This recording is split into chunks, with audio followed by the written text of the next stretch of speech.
Okay. Good afternoon, good evening, everybody. Hope we're doing well today. Welcome to the stream. Welcome.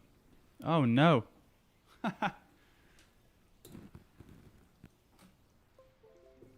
That definitely was on before. Oh, no, it's all messed up now. Hang on.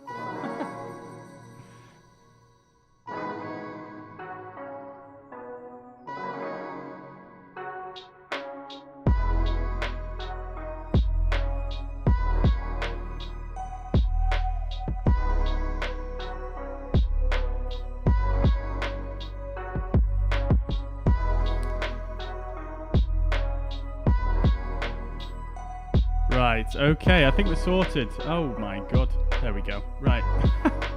Interesting, I'm not sure what happened there, but we're sorted anyway.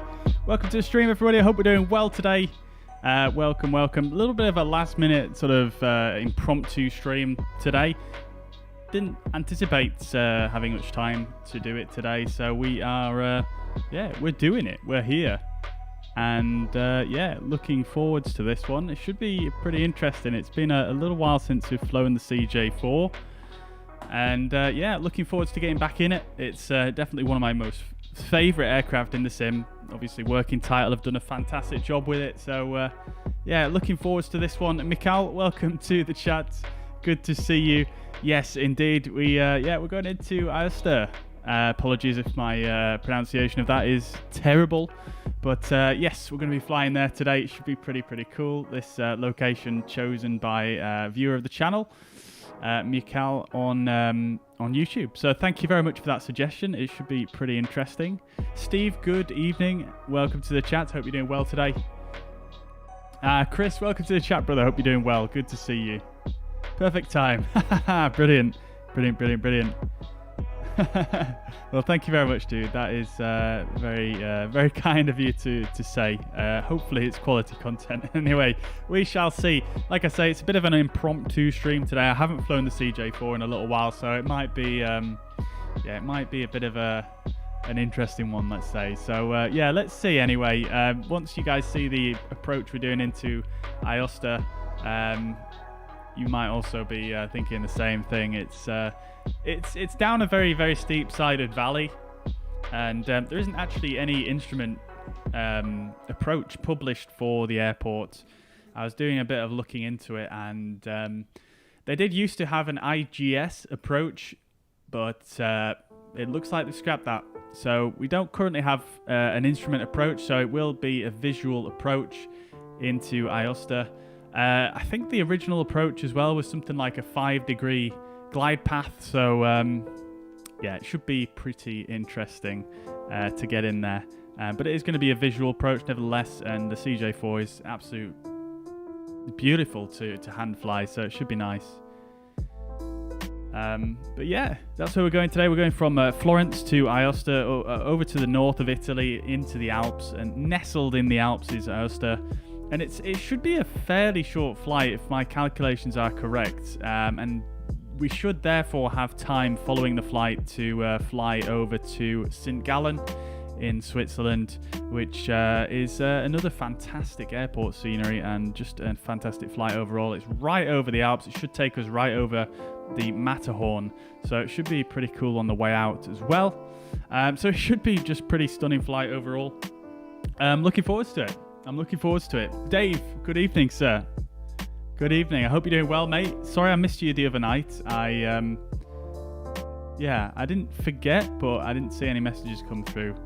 Apologies if I missed that, but we can definitely reconvene. Tommy, good afternoon, good evening. I hope you're doing well. Good to see you. Welcome to the stream. Anyway, without further ado, let's get right into it. So I've done a little bit of rejigging of my OBS and my stream layout and stuff like that. So there might be some teething issues with that, as you guys are probably more than familiar with on my stream. So let's see how it goes.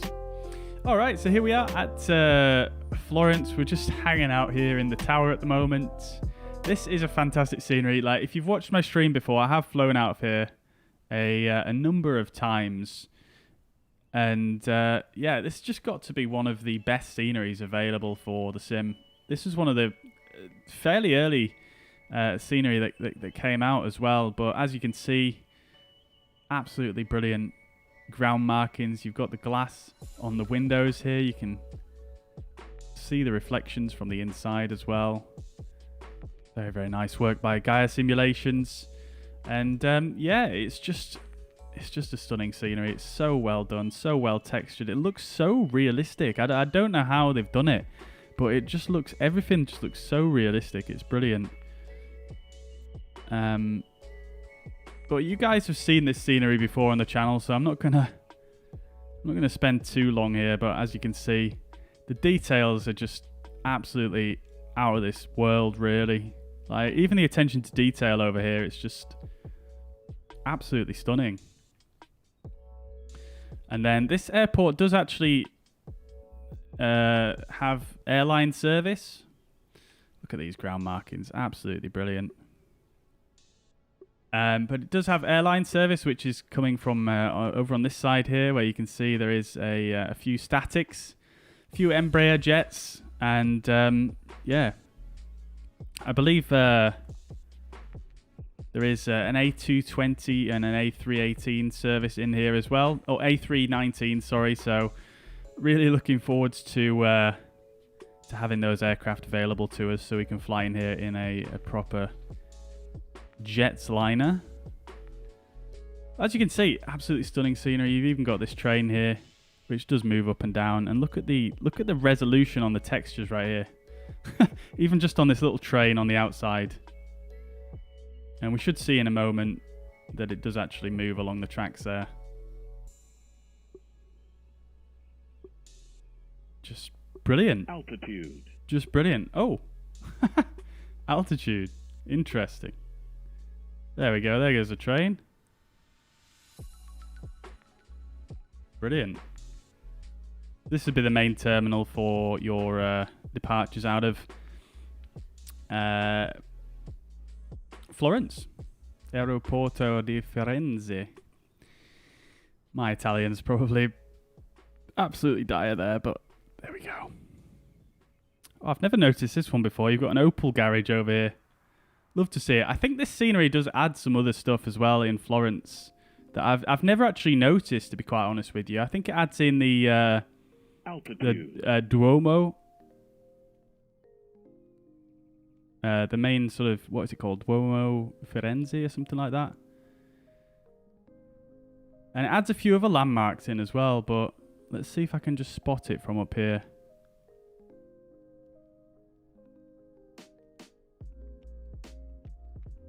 Because it should stand out pretty well. I might be looking in the wrong place as well.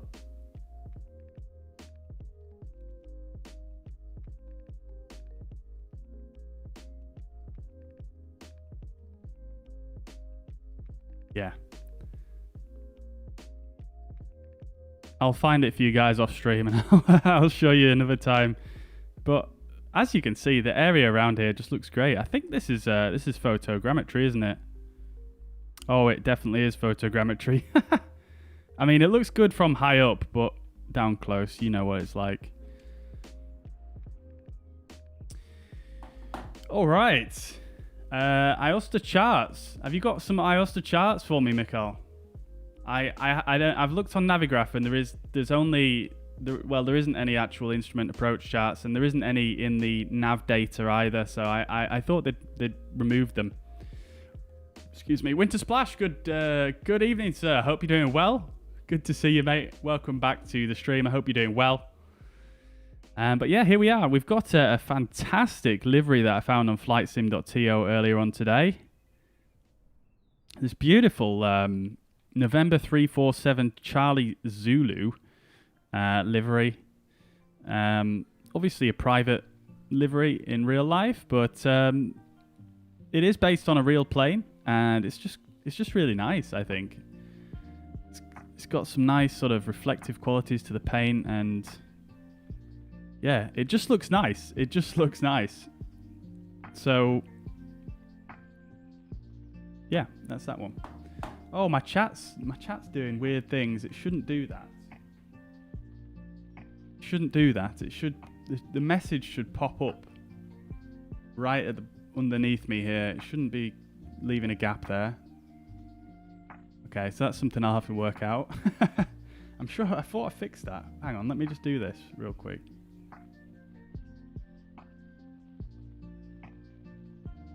I'm going to write a test message. Test.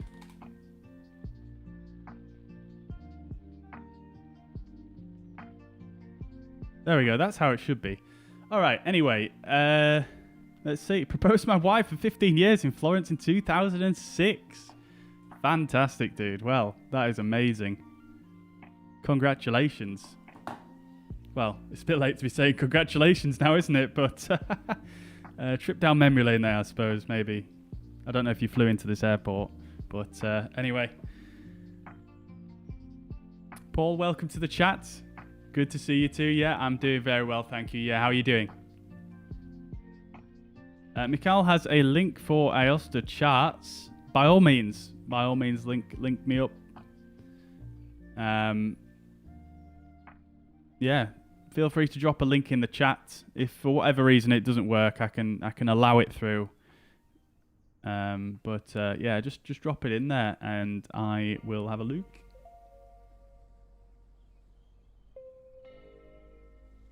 We do have multiplayer on as well, by the way, guys. So if you wanted to fly along today, it's going to be a little bit more of a chilled flight today. I'm not on VATSIM, so yeah, by all means, feel free to fly along.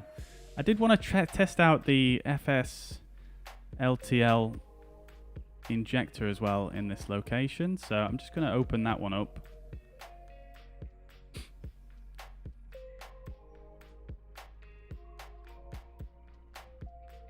Let's see if it actually injects any aircraft in. Hey, Manical, welcome to the chat, buddy. Hope you're doing well, mate. Good to see you. I'm doing very well, thank you. Yeah, thank you for asking. I hope you're doing well too. CJ4 indeed, dude. Oh, look at that. Oh, beautiful. That is fantastic. FSLTL putting in a nice little LUXAIR Q400 for us here.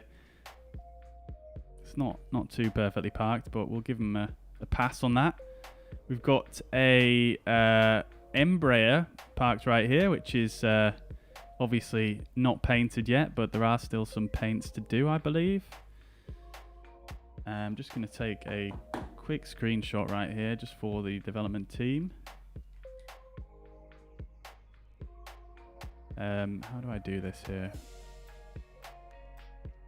If I do, what is it? Print screen?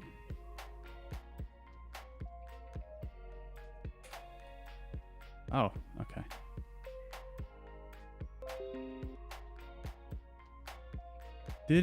I'll be 1 second, guys, just while I save this stuff. This is all for the development team at FSLTL.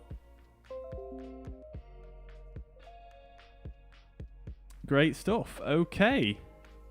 Let's see if it injected any more aircraft in over here. Oh, we've got Chris. Chris is with us in his... Oh. It looks like there's a static there that's colliding with your aircraft. But Chris is here. Love to see it. He's got the super colourful, what is it called? Blurred reality livery for the CJ4. Fantastic. And it doesn't look like there's any aircraft that have been injected over here, but that's fine. That is fine. All right, let's get inside anyway and get set up. So,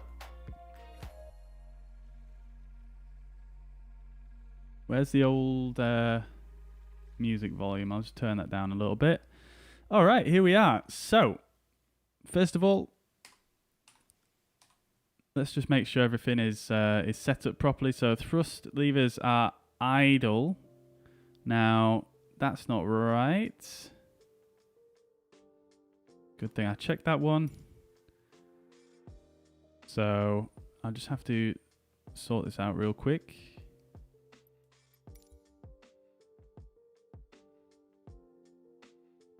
Right, we want the neutral like so.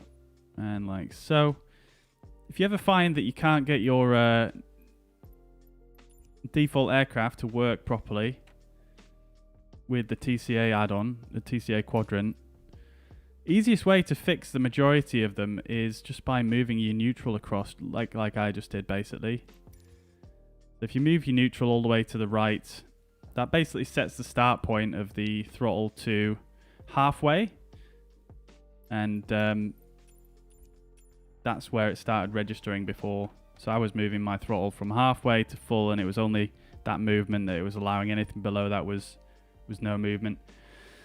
That works. That works. Parking brake. That works. And gear lever I can't really test right now. Oh, well, I can actually. Okay, cool. Just making sure my controllers are actually functioning, because it has been a while since I've flown the CJ4. Okay, great stuff. Let's get powered up then. So we'll go for batteries on. We'll put the avionics to dispatch. Both the generators are already in the on position. Emergency exit lights can go to armed, and the standby display can go to on. Okay, let's go ahead and just start setting up our CDU. So we need to go to initialize positions. We'll go pos init and set the position like so. We'll go to index and then go to route menu. We'll recall our flight plan from SimBrief. That's the one. 200 nautical miles. Let me just check that against my flight plan.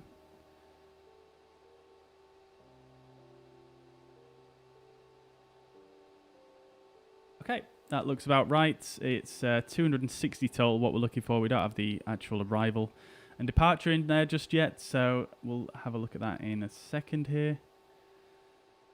So we go to Baluk M730 to top. That's it. Okay, great stuff. We'll stick our departure in, which is going to be the Baluk 5 Foxtrot. And then we're going to go to arrivals. We're going to expect 27, and we're going to go for the top 2 Yankee, and then we'll leave this to 5 nautical miles, just because in the research I did about this airport, I think 5 nautical miles is I believe the distance at which you can start doing a 3-degree approach, if I remember correctly, but I may be totally wrong about that. Okay, so let's execute. We'll go then back to the flight plan page. We'll go perf init. And we're expecting 7 packs on board today. So 7 of you guys are lucky enough to come along on this flight with us today. Our cruising flight level is flight level 430. And we'll go ahead and we'll get some fuel on board as well. So our block fuel is going to be 1124.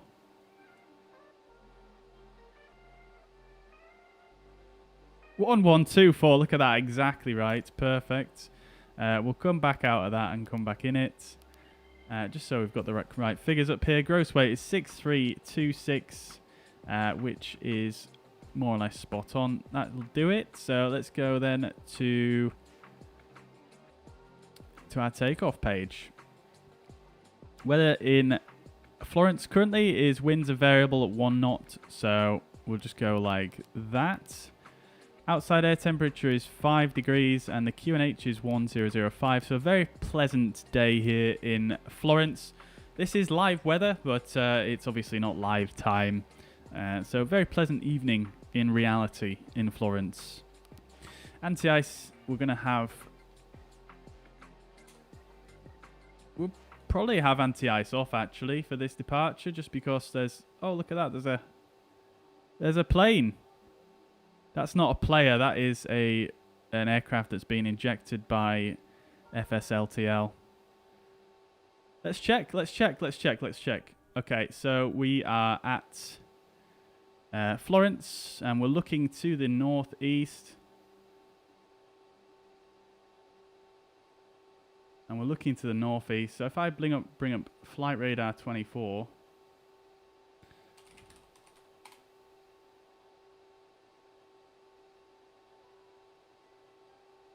You guys won't be able to see this right now. I'm just going to get it on my screen first.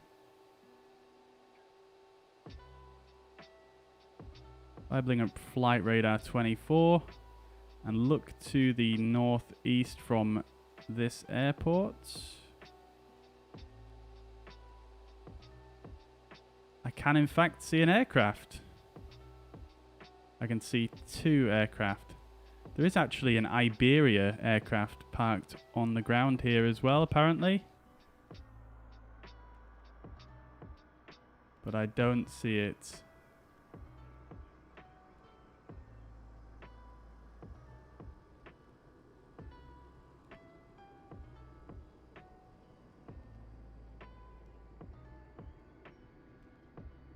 Yeah, brilliant. So that aircraft up there is actually a...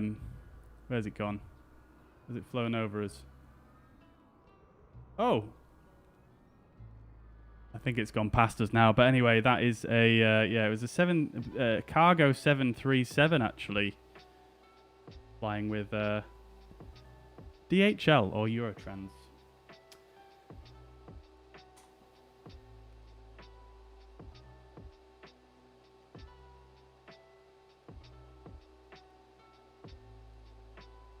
Link for Aosta approach. I'm still not seeing any link, Mikhail. You'll have to let me know if you're trying to put it in the chat, Mikhail, because I don't see them currently. Currently flying Paris to Vienna with the CRJ1000. Very nice indeed, dude. Enjoy, enjoy. Yeah, no worries that you can't join. That's fine, dude. We might do another leg after this one, so you might be able to join us for that potentially. You've got the Orbital Airlines livery. Ah, okay. Got you, got you. I actually have those uninstalled, so I wouldn't see that. So that probably explains it. Oh. Is this another player here? It is. In an A320. Samuel Magro. Are you in the chat? Let's see what livery it's chosen you. It's given you an Uzbekistan livery, but it is a 320 Neo.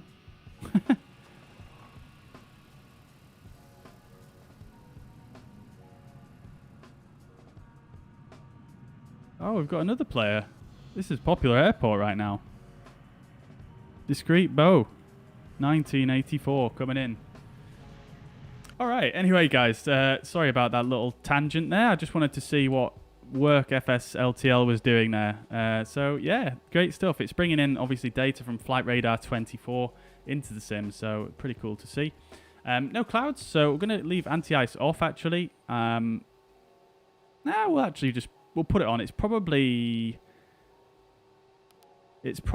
I mean it's not really going to affect us really, is it? Look at that. It takes 20 meters off our takeoff roll, so anyway, that's fine. We'll go with that, and we'll send our V-speeds. Dave, we are on North Europe server. North Europe. Hey, Samuel is in the chat. Amazing, dude. Fantastic. You're flying TAP colours. Well, I suppose it's just a Microsoft Flight Simulator. I don't have a TAP. Well, I do have a TAP livery, actually, but for whatever reason, it's not showing it. But it's probably something to do with FSLTL, because I have that installed. Fantastic. Love to see it. This is a bustling little airport, this. I love it. All right. Cool. So, we've got our takeoff speeds in. I think that's all we need to do in this aircraft. I can't quite remember. Let's see. VNAV setup. Transition altitude 6,000 is correct. And everything else is good there.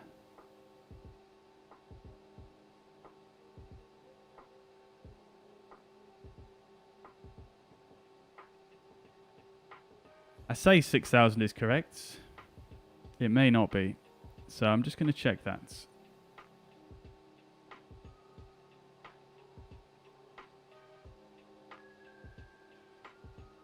It is 6,000. Fantastic. Great stuff. So we'll get one engine started, so we're not running on battery power here, because this is going to run out of battery fairly soon.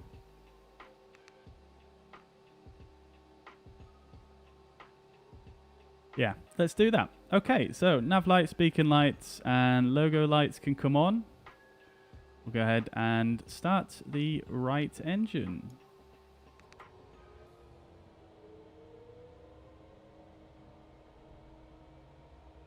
Look at that. Battery amps jumping up straight away. And going back down again.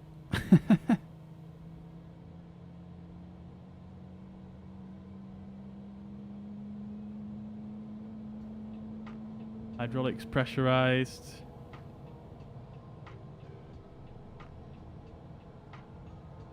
Look how much oxygen we have on board.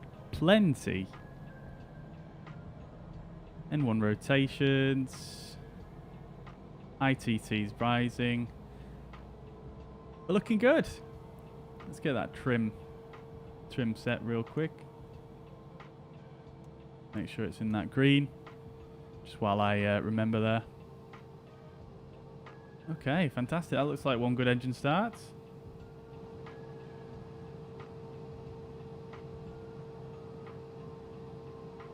Great stuff. Okay, we'll just leave it like that for now, just so we've got some power on the aircraft. I'm just scanning through the pages here just to see if there's anything that jogs my memory that I've forgotten to do. But I think we are good, and I think we can pretty much go ahead and do our briefing. Okay, let's do a briefing.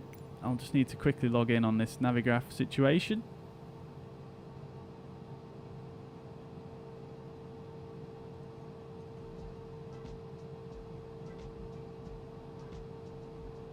There we go. Okay.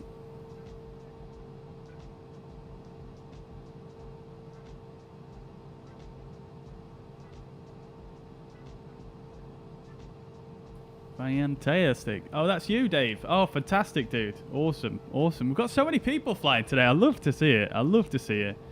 Hey, sir. Welcome to the chat, brother. I hope you're doing well. Yeah, I'm doing very well. Yeah, thank you for asking. Good evening, sir. Today's location was chosen by someone in the chat, Mikhail. Thank you very much for your suggestion. All right, cool. So, let's do a bit of a departure briefing then. So, let's just bring these guys together like this. Righto. So, we are messing up the Navigraph tab. There we go. Okay, so we are here at Florence, Peretola, Italy. And we're currently on the this apron over here, apron 300, apparently. And it's a fairly straightforward taxi we're here, really. We're departing runway 05, which is here. So we've basically just got to turn out and then take off, really. It's pretty straightforward. Taxi on Golf. Take off runway 05. Fairly straightforward, really. We've got good weather. Good visibility, not really too much else to worry about, really. Let's take a quick look at the other diagram here, just to make sure. Just because I'm interested more than anything. Yeah, so you can see here, we're at stand 304. We're gonna taxi Echo 1 and then Golf onto the runway. No issues there. We're gonna be doing this departure, the Baluk 5. I forget which Baluk 5 Foxtrot. So that would be this one right here. So we're going to take off. This is an RNAV departure. Hang on, this is the wrong way. RNAV departure for initial climb. Refer to chart 10.3. So let's grab that one as well. 10.3. There we go. Beautiful stuff. Okay, so runway 05 visual initial climb. Only for civilian aircraft certified according to ICAO Annex 16, Chapter 3, and piston-engined civilian aircraft provided with noise certification. Okay, fine. We have no issues there. We're going to take off runway 05. We've basically got to take a visual left turn out towards RQ602, which should link up with the departure route here. Okay, so that's RQ602. We want to be 601, so whereabouts Is that not on that one? Oh, it is. Yep, I missed the line. It breaks off again. So take a basically 180 degrees turn to 239 degrees. And then a right turn out to 269 off the Peretola VOR. And then out to Romeo Quebec 601. And then we're going to be... we need to be arriving there at or above 3,000 feet. As you can see, all other RNAV SIDs, other than Marel 5 Mike. Speed in the turn is... let's see, hang on. Perform turn within 3 DME from the PRT VOR. So we'll put that in and make sure we've got the distance information for that. We are using the 5 Foxtrot departure, so this box isn't actually relevant to us. Although you would have thought it would be. You would have thought it would be. Oh, okay, sorry. All other RNAV SIDs, max 140 knots until established on the 269 radial PRT. So that's fine. Okay, cool. We shouldn't have any issues with climb gradients at all in this absolute pocket rocket of an aircraft. So it shouldn't be an issue there.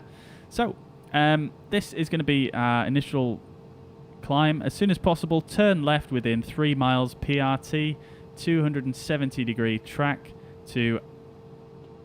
Oh, I'm reading the wrong one.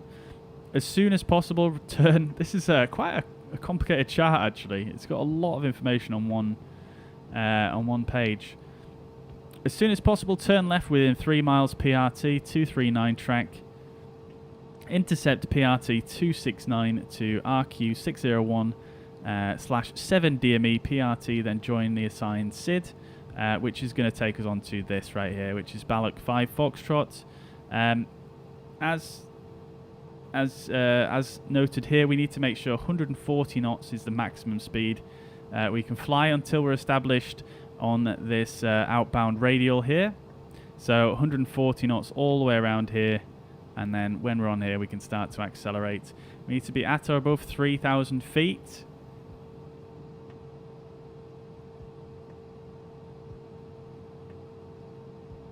By the time we arrive at RQ 601. And then once we arrive there, we need to be we can be max 210 knots, so we still can't accelerate too quickly. And then we're basically just going to take a right turn up to basically straight north, and then out to Lomed at or above flight level 90. Let's make sure we've got these altitudes in here.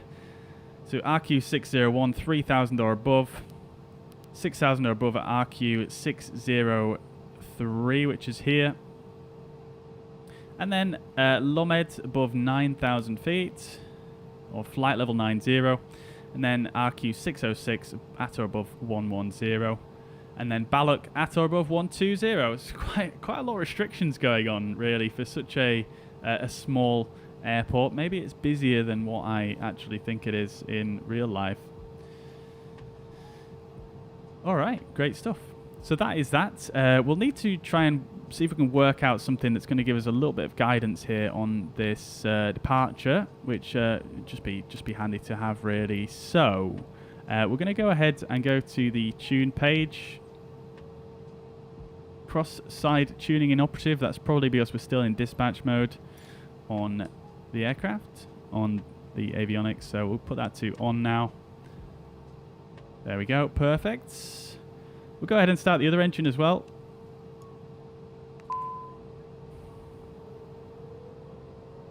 N2 rotations. Battery amps running very low here. Ignition. N1.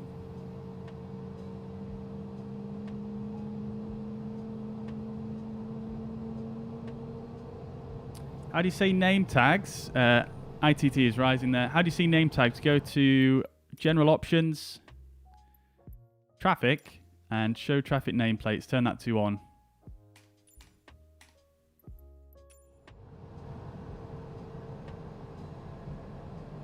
Okay, great stuff. There we go. N1's rising nicely there. Excuse me. Fantastic.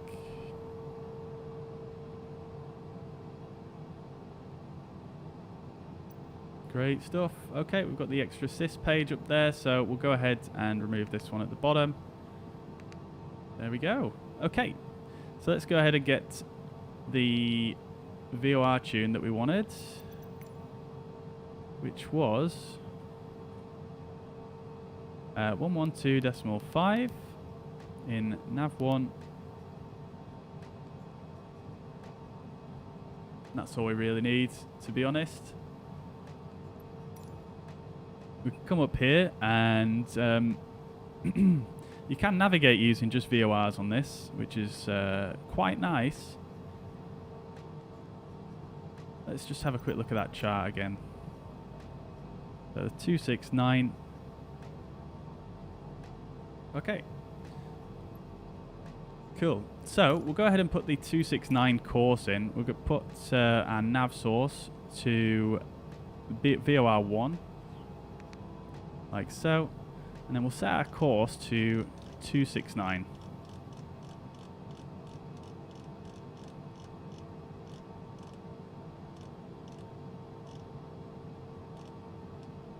I'm intrigued actually to see what kind of route the FMS gives us here.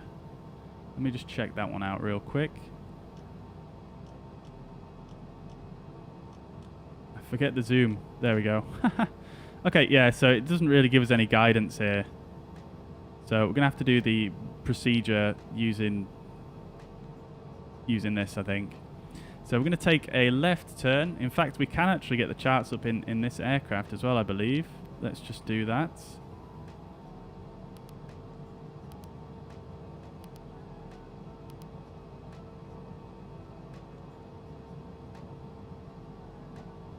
There we go. So if we bring up the charts,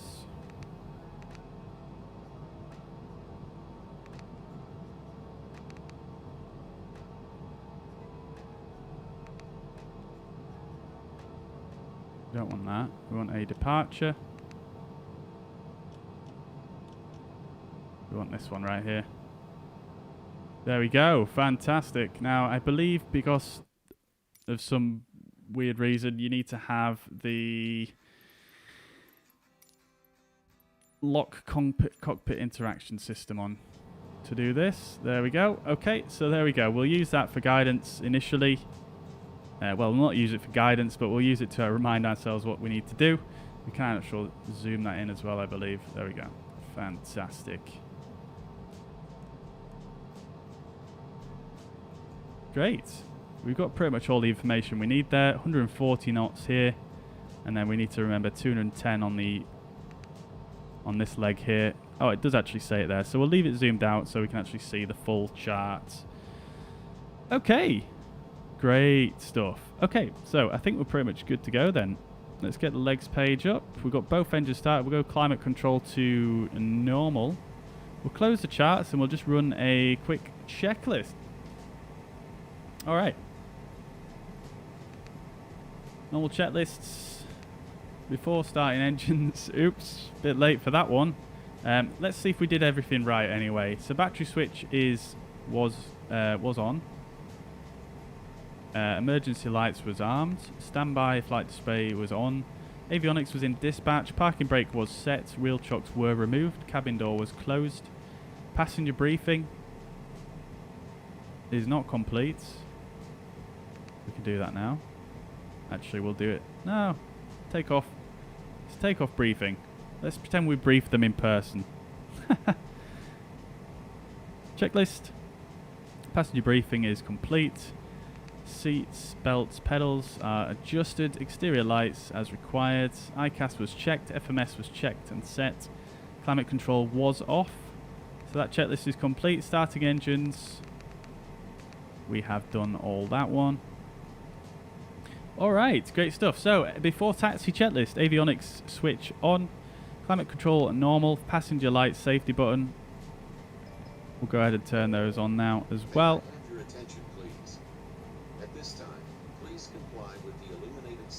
Trims are checked and set. Flight controls are free and correct. We've already checked those. Speed brakes and ground spoilers. We can check those as well. put them out fully and have a little peek out the window here.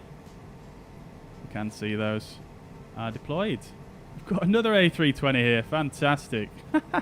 Love it. All right, great stuff. Cool. So speed brakes and ground spoilers are checked. Flaps are set. Well, we'll set them now to 15 degrees. As you can see, 15 is set. And we'll do another quick peek out the window as well. I don't think you can really see the flaps from in here. Maybe out the back you can, but I'm not going all the way back there. Flaps are checked and set. Hydraulic pressure is checked. Engine only anti-ice. We are going to have that on. Takeoff data is confirmed and set. Tell you what isn't set though, our QNH. We're going to set that now. 1005 is set. Autopilot. We can do a check of that. I suppose that's one thing you do in this aircraft. Just make sure it engages and disengages cleanly. Where is the button? I never use it in this. There we go. Autopilot. Okay, so that works fine. Altimeter is set. Pressurization.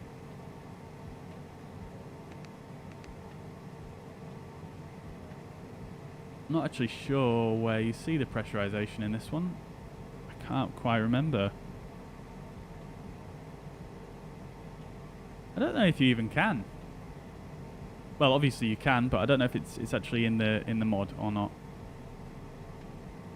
Maybe I'm missing something. It's probably something really obvious that I've never bothered to look at before.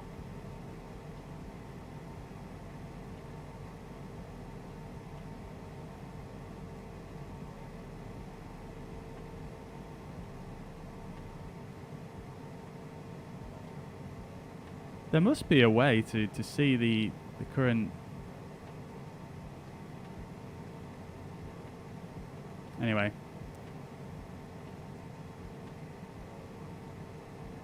We're going to move forward because I'm very aware that I'm absolutely taking forever here. ICAS is checked. Aft divider door is open. We'll do our taxi checklist now because we have a very, very short taxi, as you guys know. Exterior lights... Brakes checked, parking brake, we'll release that. We'll basically do all this stuff as we taxi out. Okay, great stuff. Let's leave it at that and let's taxi out. So we'll go ahead and get our taxi lights on. That's all we need. Fantastic. Lander Lakes, welcome to the chat. Hope you're doing well, buddy. Good to see you. Welcome back to the stream. And Phil as well, welcome to the chat. Hope you're doing well. Good to see you. Welcome, welcome, welcome. All right then, guys. So let's get a bit of a taxi going. Parking brake is released. And we're basically just going to taxi on straight forward. Well, we're going to basically take an immediate right turn here and then out to Echo 11. And then a left turn and then out. Look at all this. Beautiful. Oh, so it is you, isn't it? I thought I recognised that name. Discreet Bowl. Fantastic. That's Dave. Oh, we've got Thomas Rask as well in the CRJ 900 is that, I think. Very, very nice. Love to see it. I'm not sure why he's like floating in the air. Maybe that's different scenery. Anyways, let's do this thing. Oh, I love how many people are flying along today. It's so cool.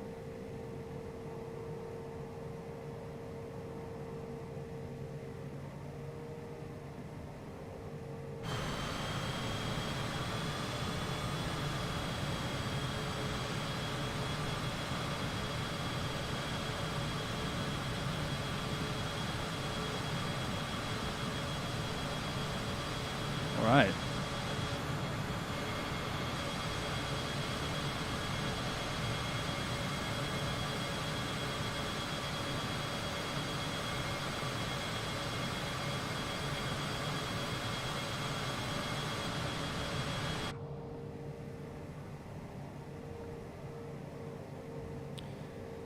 All right. Let's set our altitude to our cruise altitude.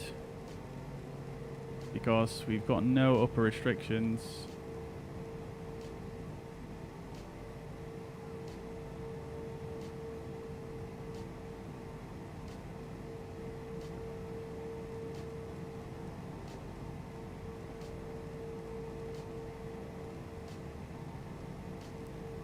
we go. Trying to taxi while I do stuff is never something that ends particularly well.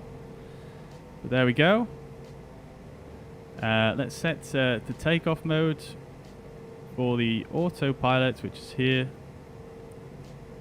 We're going to set flight level change.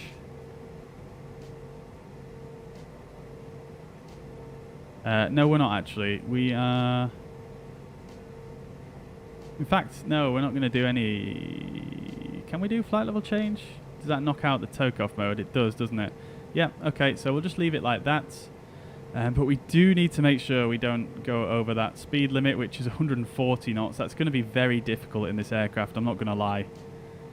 Alright, so runway 05 is ahead. Let's go ahead and just break down here and just run our before takeoff checklist.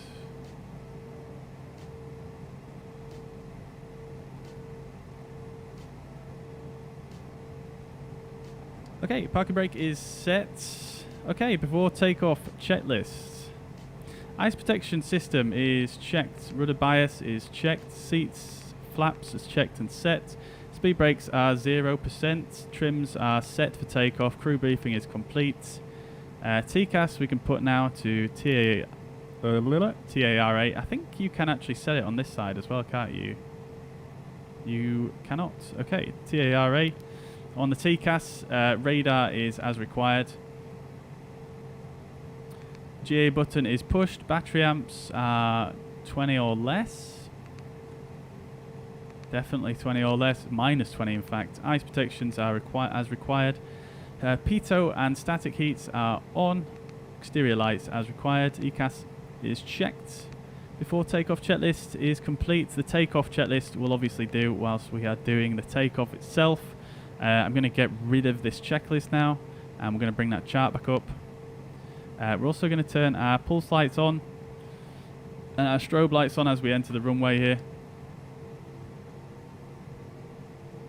And we are going to get underway. Alright, so initially left turn immediately within 3 miles of the PRT VOR, which we can see the DME for here on the left hand side. Sorry, my camera was covering that. That's the DME here. Left turn within 3 miles and then 239. Then intercept this this course, this radial that we've set here, which shouldn't be an issue. And I'm not moving. I'm holding everyone up here.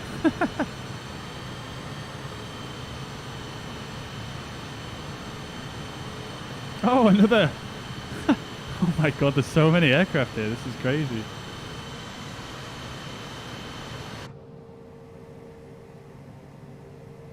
Alright, so 140 knots in the turn. That's going to be difficult. What we're probably going to have to do is we're probably going to have to go back to... we're probably going to have to leave flaps 15 out. Look at this. Our VR speed is 99 knots. So, yeah, we're probably going to leave... We'll probably leave flaps 15 out for the initial turn. And then we shall... we'll just come back to climb thrust a bit early. Because this thing, as we all know... It climbs very well, so we don't need to worry too much about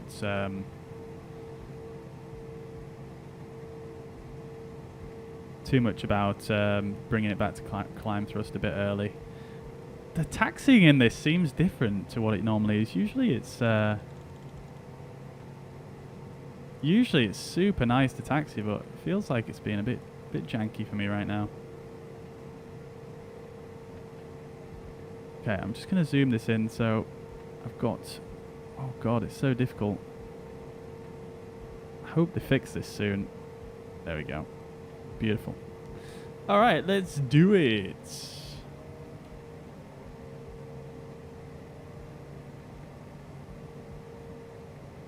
Hey, Mariner, welcome, brother. Hope you're doing well. Thank you very much for the like on Facebook.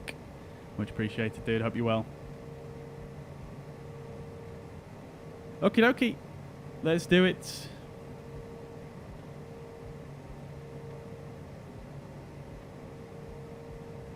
Okay, everything is set. Take off.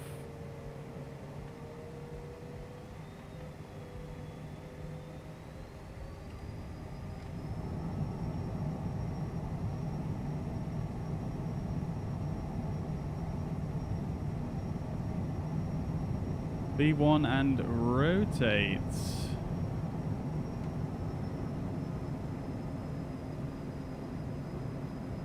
And we're off. I'm straight to climb thrust immediately. As you can see, we are already exceeding that speed limit there. Okay, positive rate, gear up. And we're going to go ahead and take that left turn.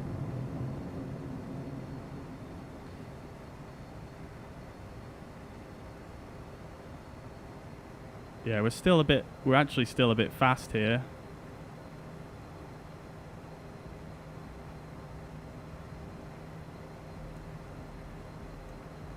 But I mean, there's not too much we can do really. We've done our best here. Okay, so we want to go to 239 degrees.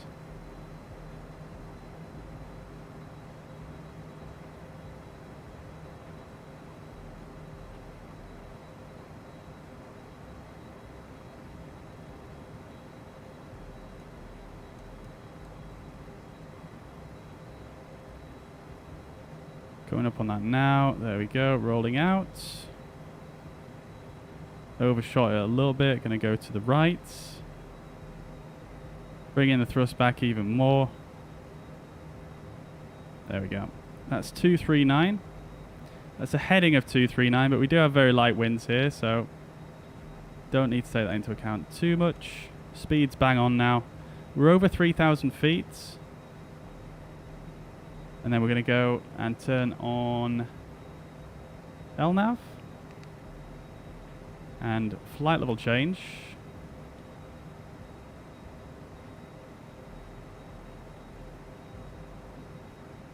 And we're not going to follow the flight directors just yet, because they are going to come in to meet us momentarily, as you can see.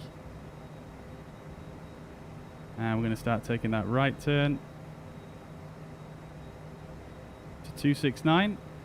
As you can see, the VOR needle coming in as well. Still flying manually at this point. Okay, autopilot is engaged. Let's bring the speed up to 210 knots now. And we're going to bring the thrust up to climb.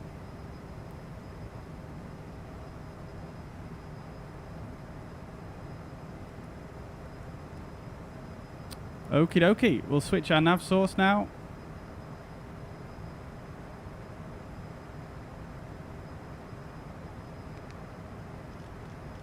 Not sure why it's just giving us a left turn there. Let's just remove the charts and see what it's trying to do here. Okay, that's fine.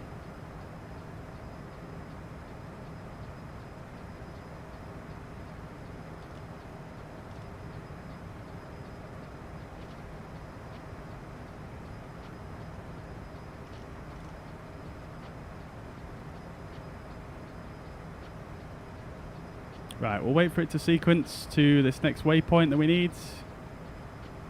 In fact, what we're going to do is we're just going to go RQ601 direct, execute, and then we're going to go back to LNAV. Beautiful. Fantastic, guys. Fantastic. That worked beautifully. Oops, don't want to go toga.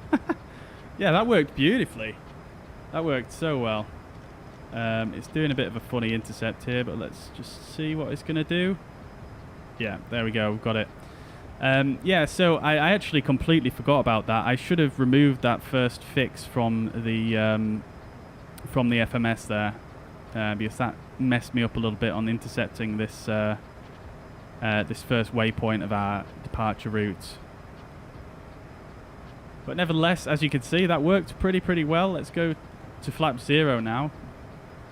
That's definitely above the speed for flaps 15, but never mind. And as you can see, we're climbing out very nicely here, already at 10,000 feet.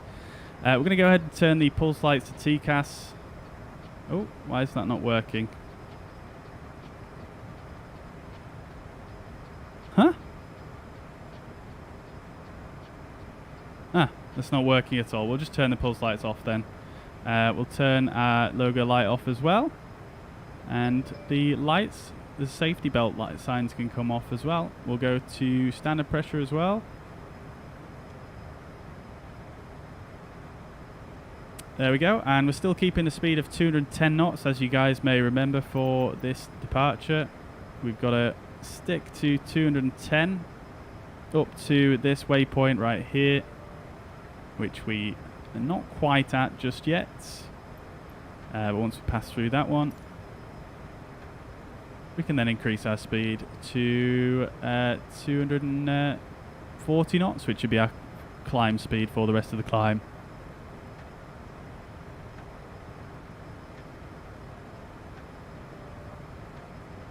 There we go. Woo! We've got Dave over there. I don't see anyone else. I think I've sped ahead. Look at this though, guys.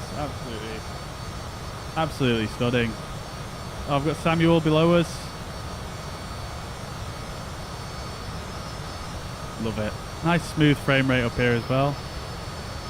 Fantastic. Alright, so we're coming into RQ603 now. Let's go ahead and bring our speed up to 240 knots. Alright, great stuff. That was a nice little departure, wasn't it? That was quite cool.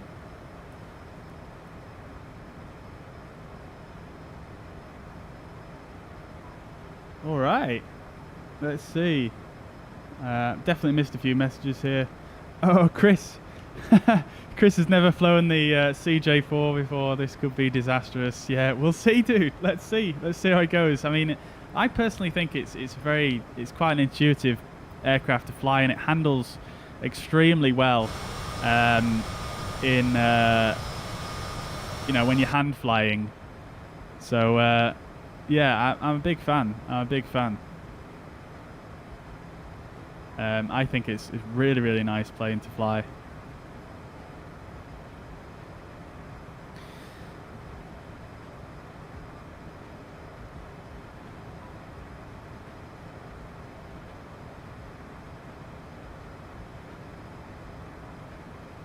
Mikhail, I'm still not seeing the charts. I don't know if you've had a chance to stick them in there or not yet. But yeah, it's so good, isn't it, Paul? Yeah, I mean, this add-on is so well done. You know, checklists and the lot, everything's integrated into the MFD there. So yeah, it's really nice.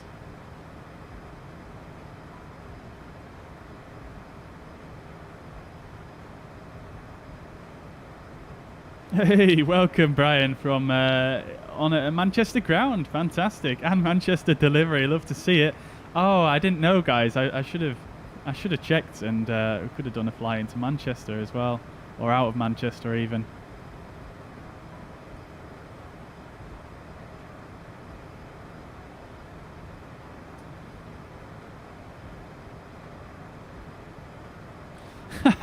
Yes, this thing, yeah, it certainly can shift, can't it? It's a very quick plane, very powerful. Yeah, very quick.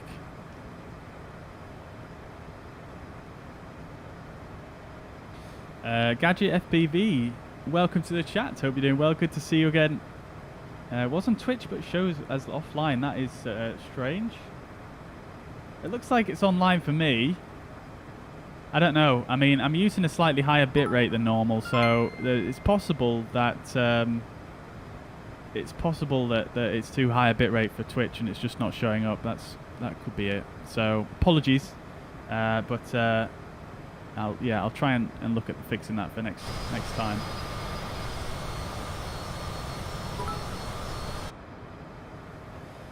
Hey, Mariner coming in with the 50 stars and 50 stars and 50 stars and 50 stars. Thank you, dude. That's a total of 200 stars. Absolute legend. Thank you so much. That's very kind, Mariner. Thank you very much, dude. You don't have to do that. You didn't get a notification. Oh, that sucks. Did I get a notification?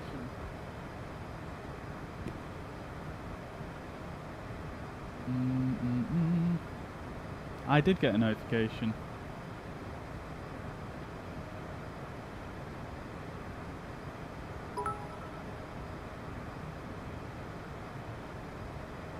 Hey, coming in with another 100 stars, Mariner. Thank you so much. That's very generous. Very, very kind. Absolute legend. Thank you so much, dude.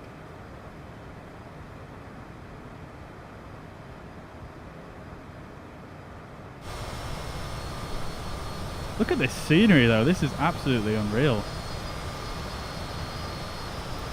A little smattering of snow. Oh, quite a big smattering of snow over there. As we approach the Alps. Or is that clouds? It's not cloud. No, it's snow.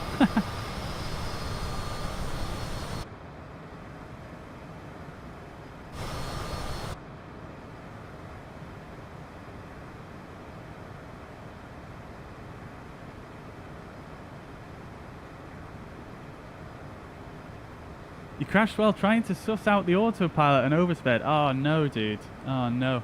I did that when I first started flying this aircraft. I'm not going to lie.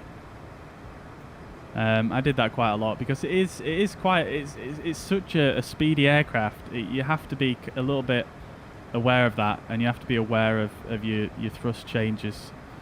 You know, it has a pretty big impact. So, you know, if you're going a bit quick, just pull. I mean, I know it sounds obvious, but just pull the power back a little. In this aircraft, you've kind of got to pull it back a little bit earlier than what you expect. You usually go to climb power at like something like 400 feet, I think, if I remember correctly. Obviously, I went to climb power basically straight away here because of that sharp turn we had to do, but nevertheless. Great content as always. Merry Christmas. Have a few beers on me. Ah, Chris, that's so kind of you. Thank you very much. That's very generous. With the £20 tip. Thank you so much. Merry Christmas to you too. And I sure will, dude. I sure will. I'll definitely have a few beers with that. Thank you so much, Chris. That's so generous.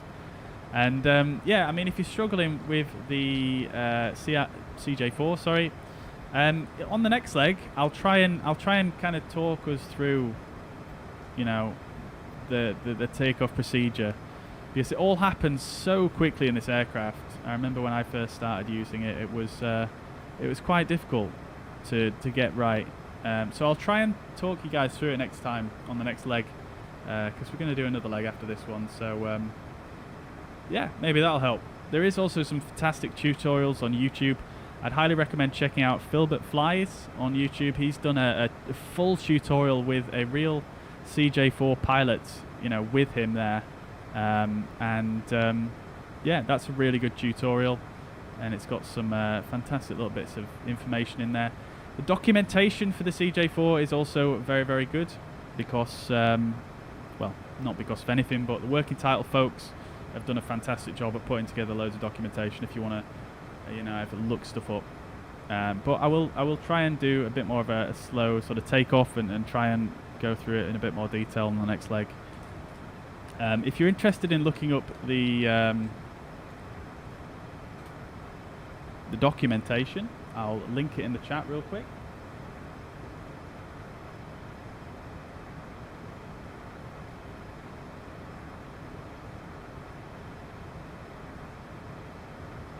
So I'll link this. I'll link the working title guides page, which has got the checklist on there, and it's also got the operations manuals. So check that out, and it should be pretty cool. But yeah, like I say, I will do my best to try and go through things as we take off on our next flight. Hey John, thank you very much for the kind words. That is, yeah, it's always very humbling to hear. Very, very kind of you to say. Thank you very much, John. I'm glad you're enjoying.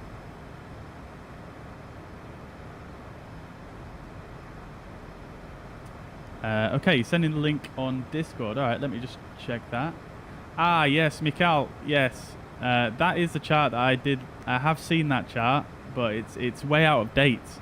It's no longer used, and I don't think you can actually fly that procedure anymore. I don't think the nav aids actually exist in the sim for you to do that. I did check that earlier. Because if you have a look there, it's using an ILS DME. It's using an ILS DME. And if I come back into the flight deck here, if we go to our arrivals page, you can see there's no ILS in the nav data. So we can't actually fly that, unfortunately. See how we're doing on the climb here. We're actually we're back at Mach 0.64.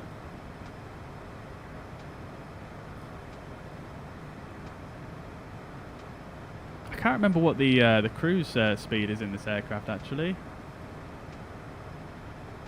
I think we've been through this before on the stream, where I think they just try and go as fast as possible, don't they? I think that's what one pilot said, because you know they're generally flying.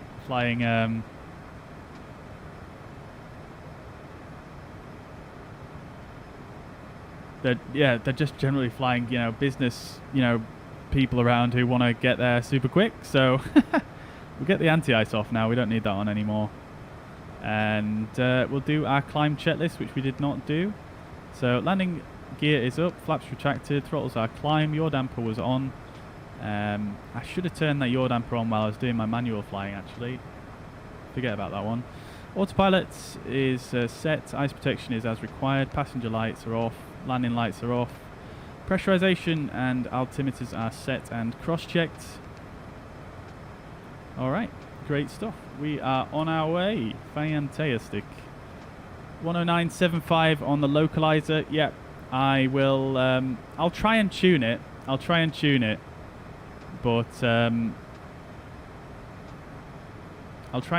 I don't know if it's going to work or not.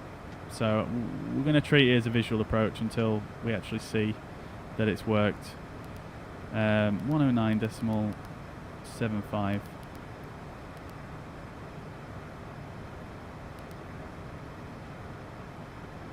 Alright, we're not going to have much of a cruise here, are we? We're nearly at 430. Look how high up we are. Thomas Rask down there in his CRJ. Love to see it. Samuel behind us, 34,000 feet. Struggling to climb there in his puny A320. Someone asked, is this a glacier? No, I don't think it's not a glacier, no. It's just the Alps covered in snow, but I think because it's quite far away, it's not really, the peaks aren't rendered in that well, I don't think. Alright, altitudes. Just going to monitor this level off so we don't like overspeed like crazy.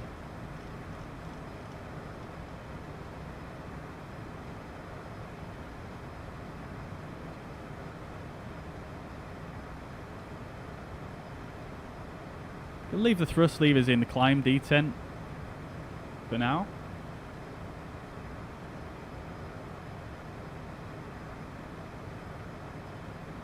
Awesome scenery. Yeah, it's beautiful, isn't it, Thomas? Yeah, we've flown out of here a few times, I think, on stream, and it's just absolutely stunning.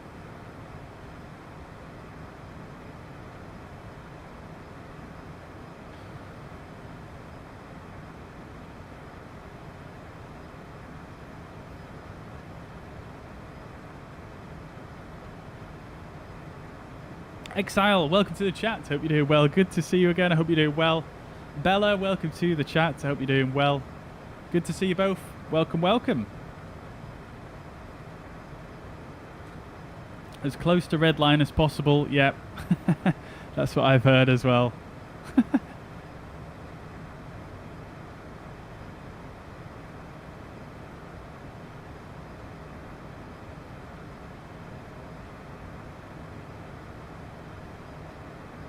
Oh, you've done it in an Airbus, Michael.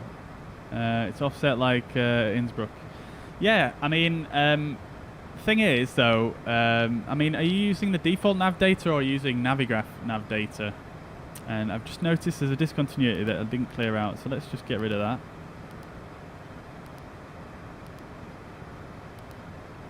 Right, so we've not got much time to top of descent, so let's go ahead and just brief our arrival.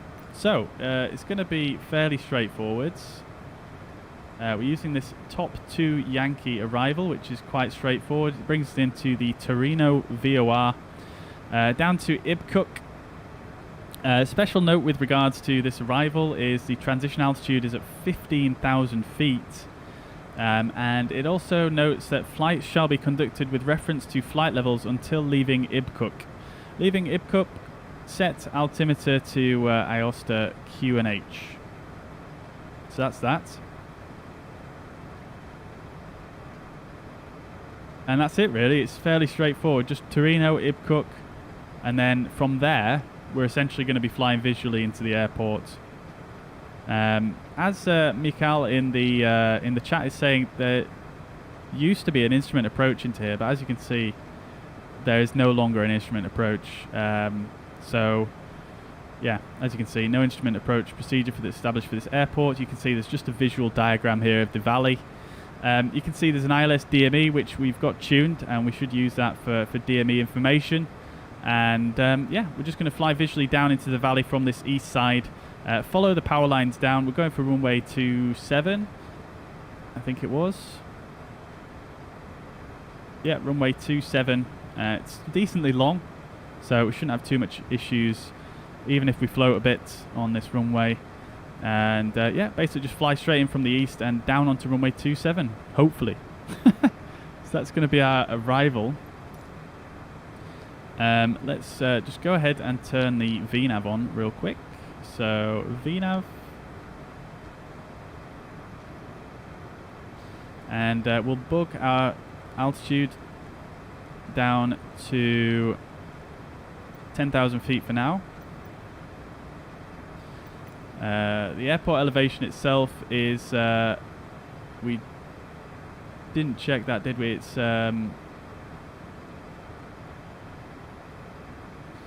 1,796 feet.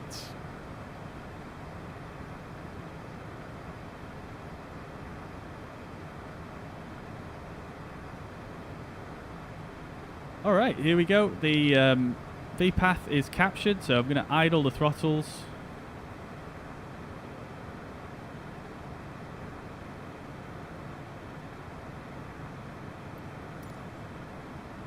There we go. We're heading down.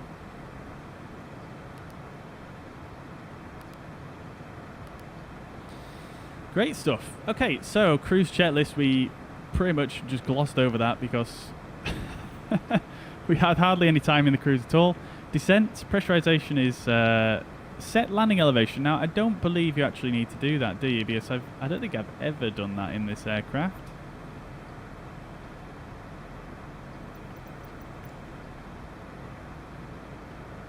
We don't have any minimums either, really, do we?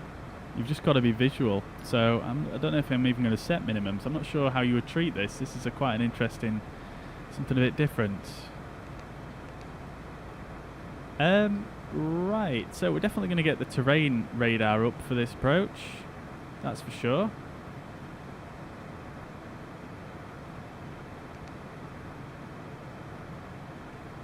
We don't need to worry about weather. As you can see, it's a very, very beautiful clear day.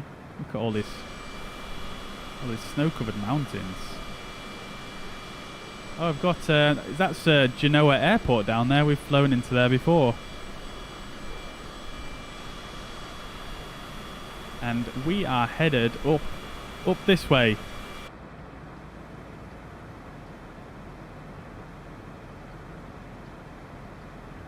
Alright, so descent, pressurization. We were looking for the landing elevation, weren't we? But like I say, I'm convinced. I've never done that in here. I don't know if it's actually modelled, as far as I'm aware. I think it's missing the pressurization menu.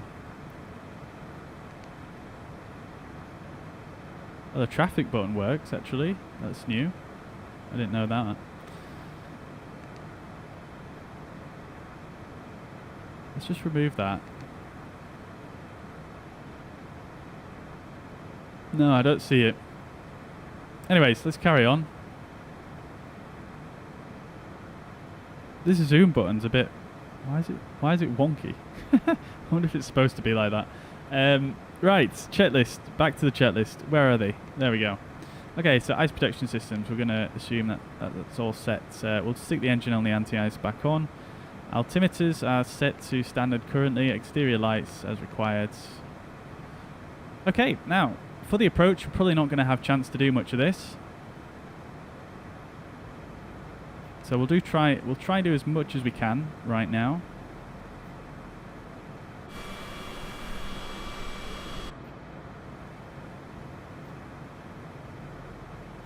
All right. I think it's officially 0.73 Mach cruise, but no corporate pilot ever cared about that. Yeah, that's what I've heard as well, yeah. Navigraph no ILS approaches in MCDU, but you're able to tune the localizer. Got you. I'll give it a try anyway. We'll see what happens. Zack Attack, welcome to the chat. Good to see you, mate. Welcome back. Hope you're doing well. Long time no see. Yeah, I think you said that last stream when you came in on Monday. So, yeah, if you think 3 days is a long time, then welcome back anyway. Welcome back.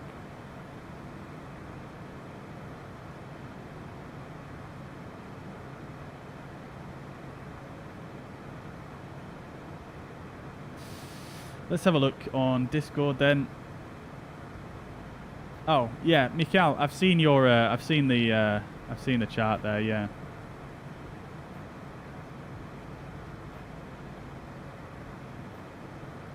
See, the issue is with flying that approach is we have no way of setting that up. I mean, obviously we can capture the localizer.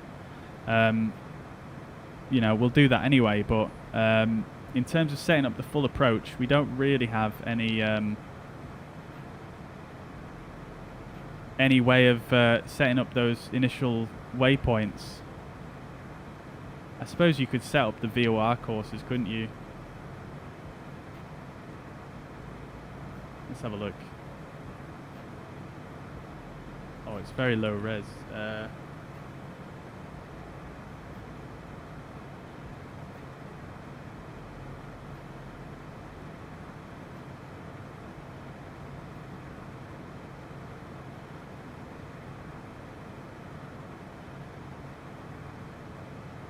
I'm just gonna try do it visually, Mikhail.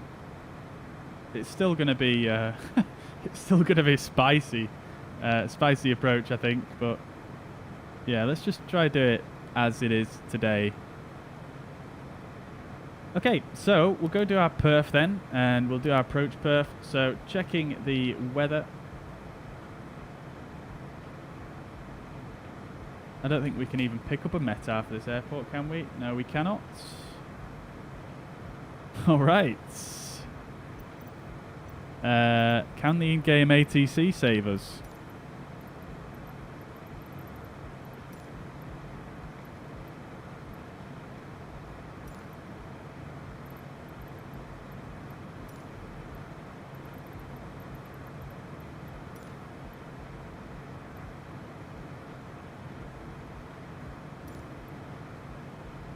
I can't see our airport on there, unfortunately. Let me just double check on Google. Ah, okay. Maybe it's just Sim Toolkit Pro being funny. Right, so we've got VFR conditions at Aosta. We've got winds at 10 knots. Right, 290 at 10 is the wind. QNH is 101,006. Temperature is 5 degrees.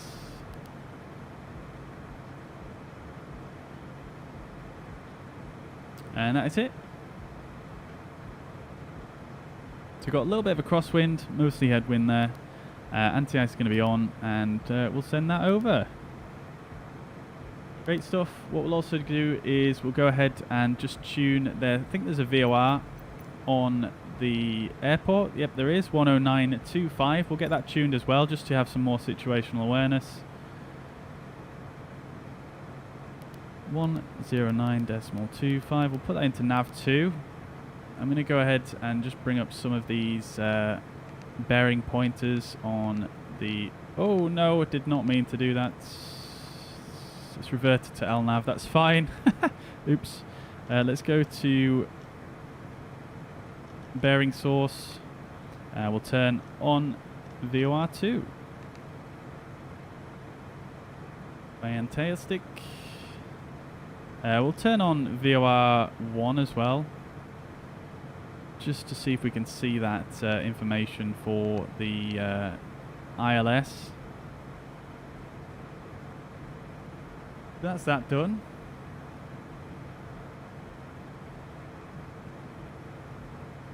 All right. Let's see.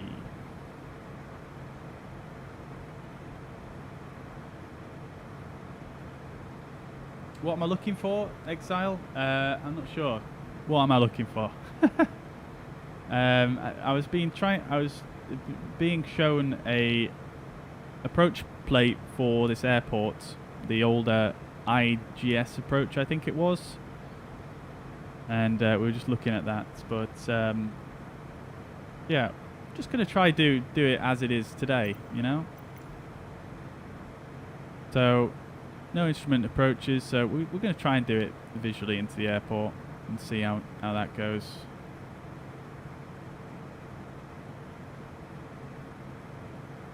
That might go terribly. Might go terribly, to be honest, but we'll see.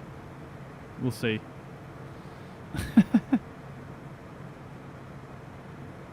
Okay, wow, we've got an 81 knot headwind at the moment. Thankfully, we're going to be turning out of that a little bit. Actually, no, we'll be more or less turning into it, won't we? Fantastic. Alright, let's bug down then. We're going to bug down to 3,000 feet above aerodrome level, which is going to be 229. Not two. How can it be 29? What am I talking about? 149. There we go.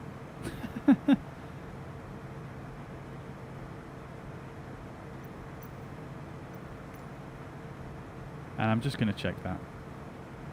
17. Okay, 1796. So we'll do 47. Okay, great stuff. So we're on our way down. The aircraft is not descending very aggressively on this VNAV at the moment, and I'm not sure if I'm entirely convinced that is what I want it to do right now.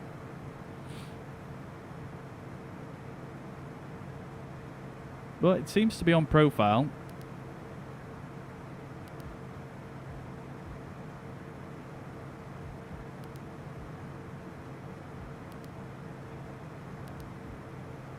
There is a VNAV page in here, if I remember correctly, that shows you the current...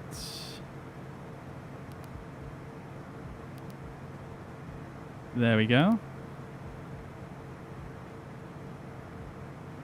Yeah, right on profile. Absolutely bang on it. Alright.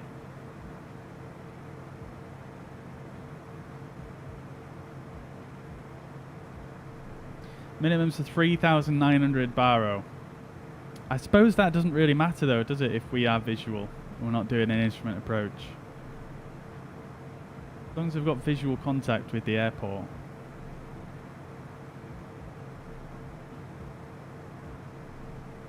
I'm going to put a bit of thrust in here because this is a very relaxed descent.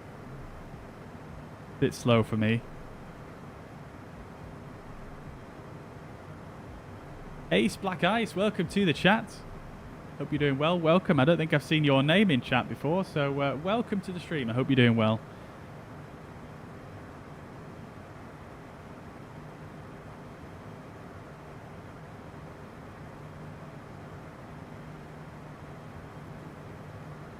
We'll just top gun it down the valley, we'll be fine.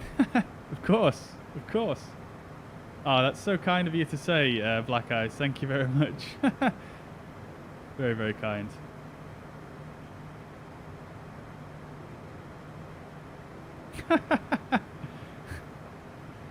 Chris definitely loving the CJ4 then. Brilliant. Love to see it. Love to see it.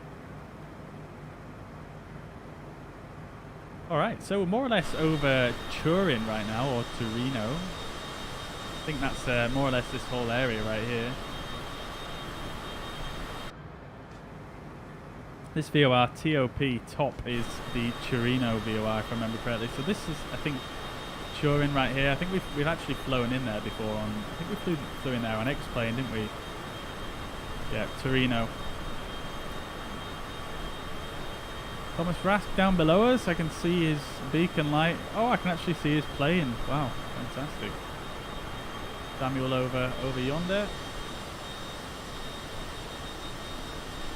And Dave as well. Fantastic. Love it, guys. Love it.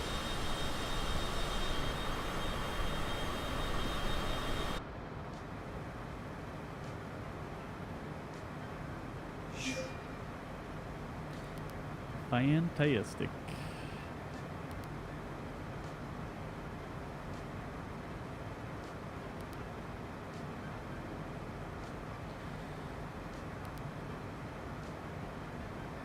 Hey, Black Eyes, thank you very much for the sub on YouTube. Much appreciated. Thank you so much. Thank you, thank you. Snow looks great. Yeah, it does look really cool, doesn't it? Should be even cooler once we get down there. So, we're going to take a right turn now. Heading to Ibcook, which is where we can switch to the local QNH. Although we are not even anywhere close to being at a low enough altitude, really.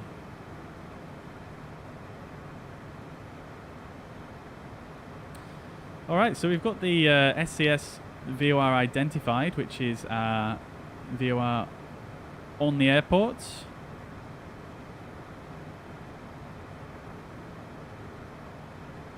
Ian, welcome to the chat. Hope you're doing well. Good to see you. I'm doing very well. Thank you for asking. Wish I got this many frames, Ian says. Yeah, I mean, I get a decent amount of frames in the sky, but when I'm on the ground, it's a different story.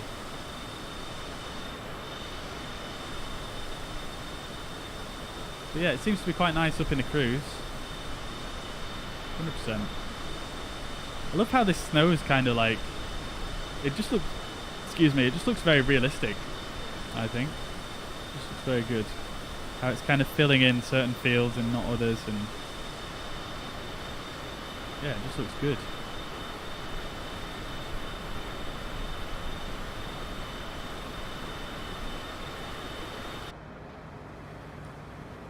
Alright, so what I'm going to do is we're going to fly towards Ibcook, and then we are going to let the aircraft turn us on autopilot towards the airfield. And then what I'm going to do is I'm going to try and identify the correct valley to fly down. And then I'm just going to take manual control and fly the rest of the way down. Hopefully we get there in one piece. Yeah, Bella, hopefully.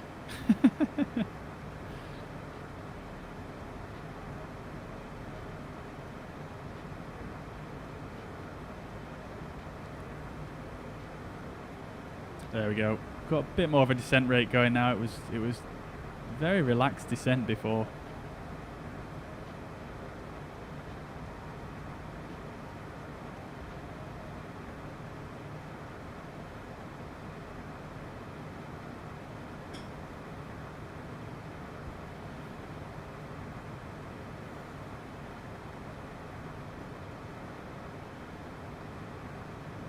All right, beautiful stuff. What? I need to ask you guys in the chat. Obviously, we've got a few faces here that regularly tune in, and I thank you all very much for doing so. Hey, look at that. We've got Samuel up there. Beautiful. So, what do you guys think to this new situation going here? This little scroller, and then the chat being there as well. Like, I don't know. What do you think? I think it's a bit cleaner, actually. I think I prefer it. I also set it up so that when I'm flying in the right-hand seat, I can actually move the camera over here as well. So that, because I notice when you sit, whichever side of the aircraft you sit on, there's always the sort of the offside, the outside of the aircraft sort of part that is obviously that's a bit more of a free area there. There's no displays or anything, no information. So I find when you sat in the right seat, obviously if you have the camera like this for example, it's covering up the displays, so I've kind of made it now so we can have it over there. And yeah, it looks a bit better I think.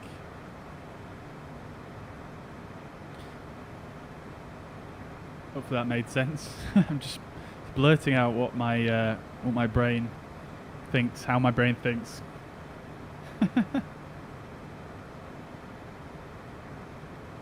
But yeah, I'm pretty happy with how it turned out. I like this little sort of blurry effect here at the bottom. Big fan of that. I see that in a lot of designs recently actually. So I thought, why not include that in mine? So I'm pretty happy with it. I think it looks quite nice. Yeah, I just need to fix the chat because it's not supposed to do this. It's supposed to kind of...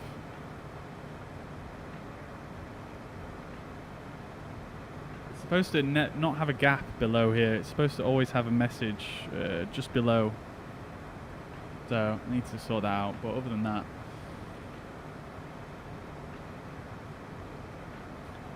Alright, everybody seems to like it. Fantastic. Glad to hear. Glad to hear. Awesome stuff, guys. Thank you very much for your feedback.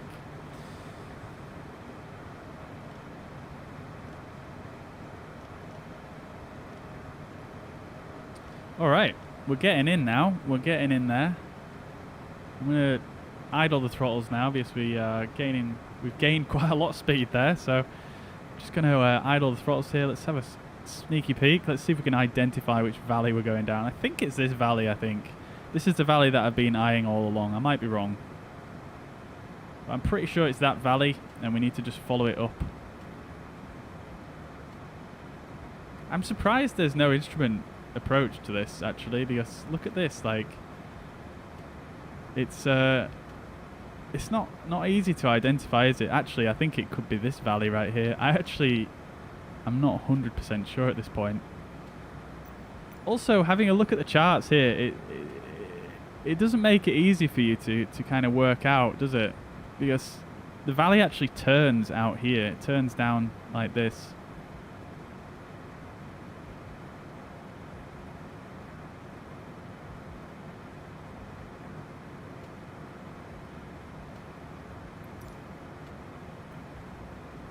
But as you can see, we're flying over Irkutsk now, so you can see the VOR needle is pointing directly at the airport basically. So if we look that way, we can see the airport is in that direction, so it's got to be this valley right here. It's got to be this one. So let's do it then, guys. Let's take manual control, and I'm going to go ahead and we're going to visually fly the rest of the trip. So we'll get our pulse lights on. Passenger lights can come on now. May I have your attention? Logo light on as well. The captain has turned on the seatbelt sign. Please fasten your seatbelt and shoulder harness at this time. Thank you. Let's do it, guys. Let's do it. We've got our terrain on, so that's fine. We'll let it complete its turn.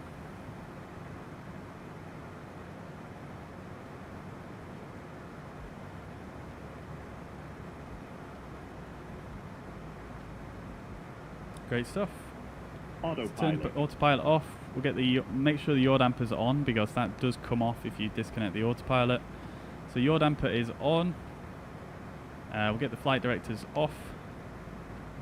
Hello? Please. I need to turn off LNAV and VNAV. Flight directors off. There we go. Okay, great stuff. Let's do it.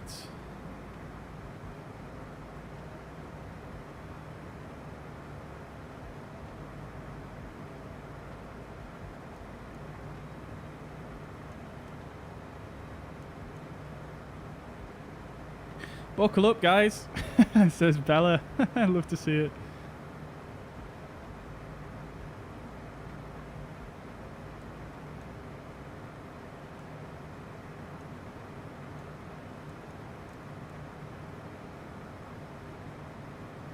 Look at Samuel going right in there. Beautiful. I wonder if he's got the approach up there. We still haven't identified the localizer. Oh, in fact, as I just said that, it's literally just become identified now.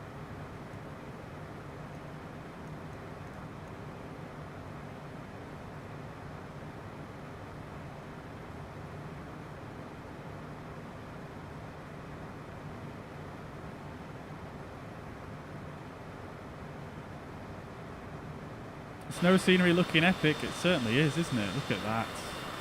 Absolutely beautiful.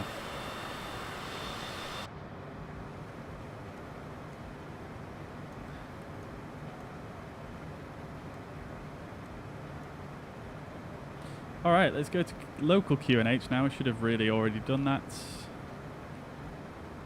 1006 is set. Watch that speed. And there we go. Beautiful. Look how close we are to these mountains.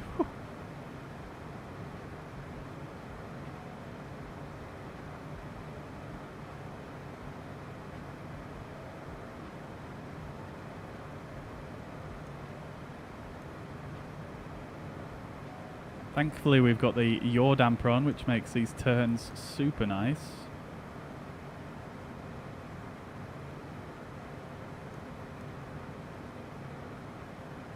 It's super nice aircraft to fly this. Oh no. Okay, we're good. We're good.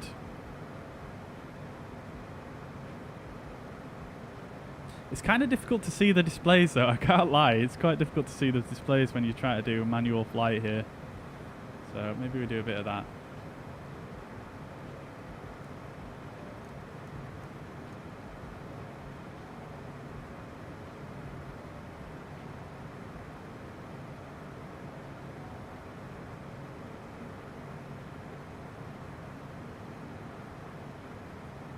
Alright, this is not going to end well.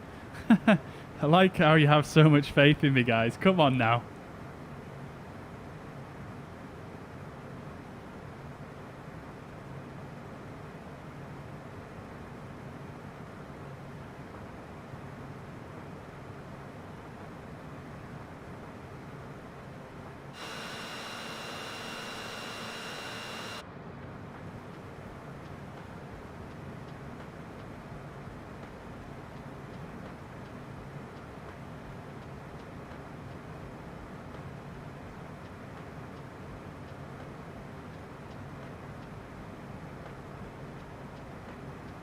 Pulling back the power a bit.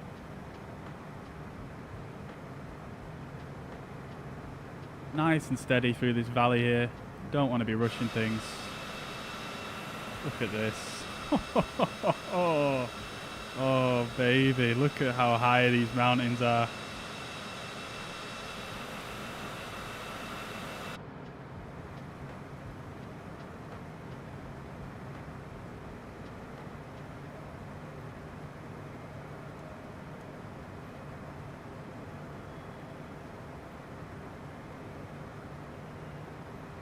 So, we should be getting pretty close to the airfield now. It should just be round this corner, I hope.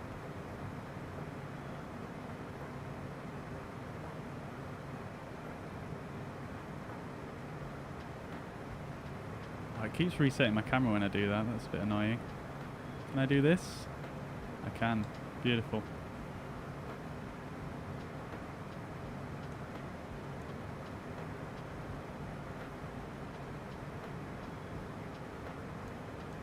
Altitude. Can't see my freaking displays. There we go. Okay, so we're getting altitude alert. So we're coming in on our selected altitude. So we know we're approximately 10 miles out. You can see from the VOR we've got 14 miles to go, 12 miles on the localized DME. We're looking good, I think.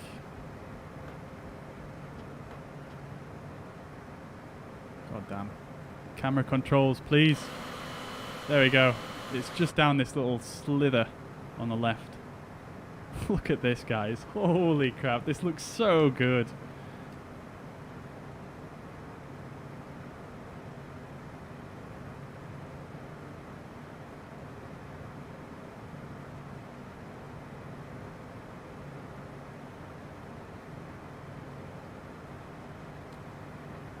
All right, beautiful.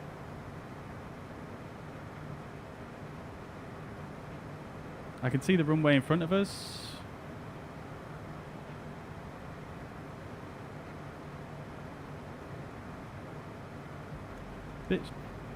Picked up quite a lot of speed in that turn. I'm not sure why the flight directors have also just come back on. That's a bit strange. I'm not sure if that's because of the localizer. But as you can see, it is slightly offset because of, well, because of that mountain right there. It's sort of right on the end of the runway, so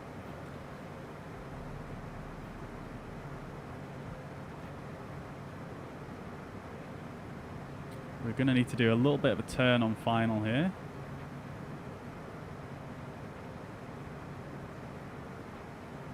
Absolutely stunning view, isn't it, Bella? So good.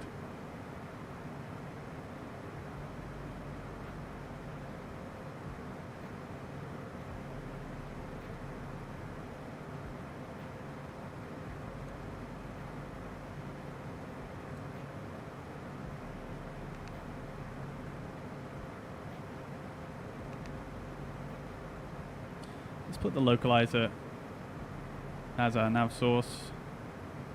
That should give us a bit of extra guidance here. Although we're going to turn the flight directors off. I don't want those on. Okay, so let's idle the throttles. This runway's come up on me quite quickly here. I'm a bit too fast.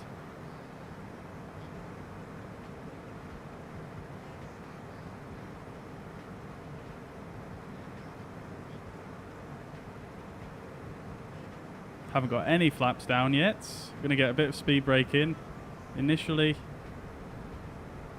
We're going to go for flaps 15, gear down, throttles are idle, we'll get the speed brakes in.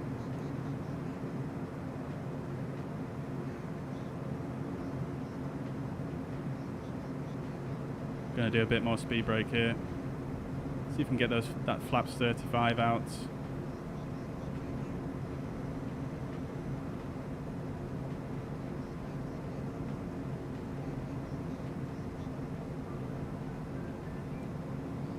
There we go. Flaps 35 coming out. 2 whites, 2 reds now. Just visual, so we're good. Still a bit fast, to be honest.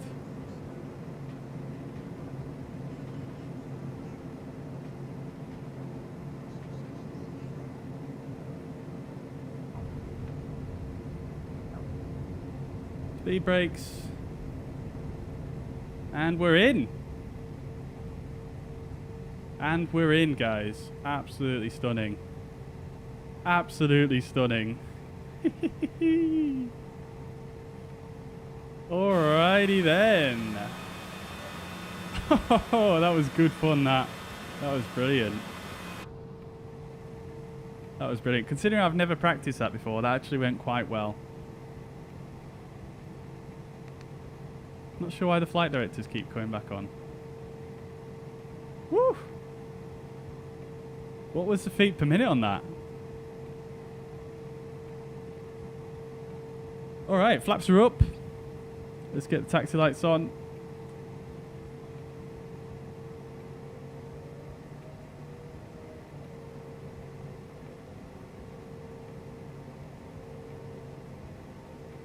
Hey, it's Samuel and Thomas Rask. Everybody's coming in. Beautiful. Yeah, that definitely crept up on me there. That definitely crept up on me. I should have got configured a bit earlier, but I I was too distracted by the beautiful scenery. But we managed to actually wrangle that in quite well. The CJ4 slows down so nice and quickly. It's not even too bad, really.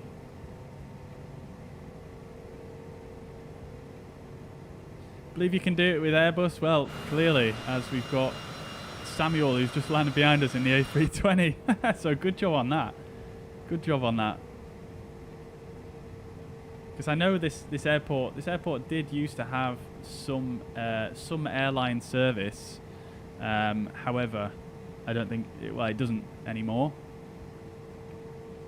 And it's only certified now for Cat A and Cat B aircraft. Hence why I'm flying the CJ4. Now then, where am I going to park? I'm going to swing it round here, I think. Just try and not go on the grass.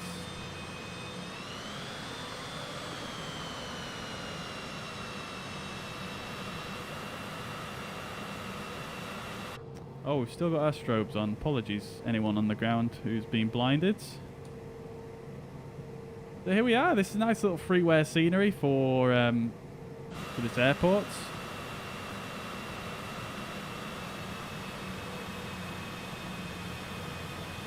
Oh, we've got a big boy coming in.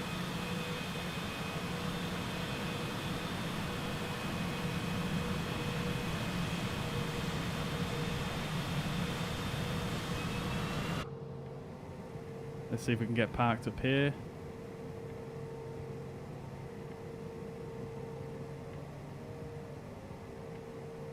Get those pitot heats off and the engine anti-ice.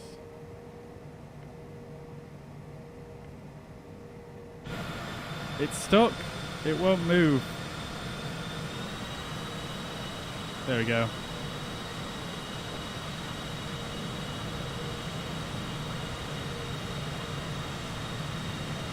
How beautiful was that, guys? That was so... Oh, I forgot to start the replay. God damn it.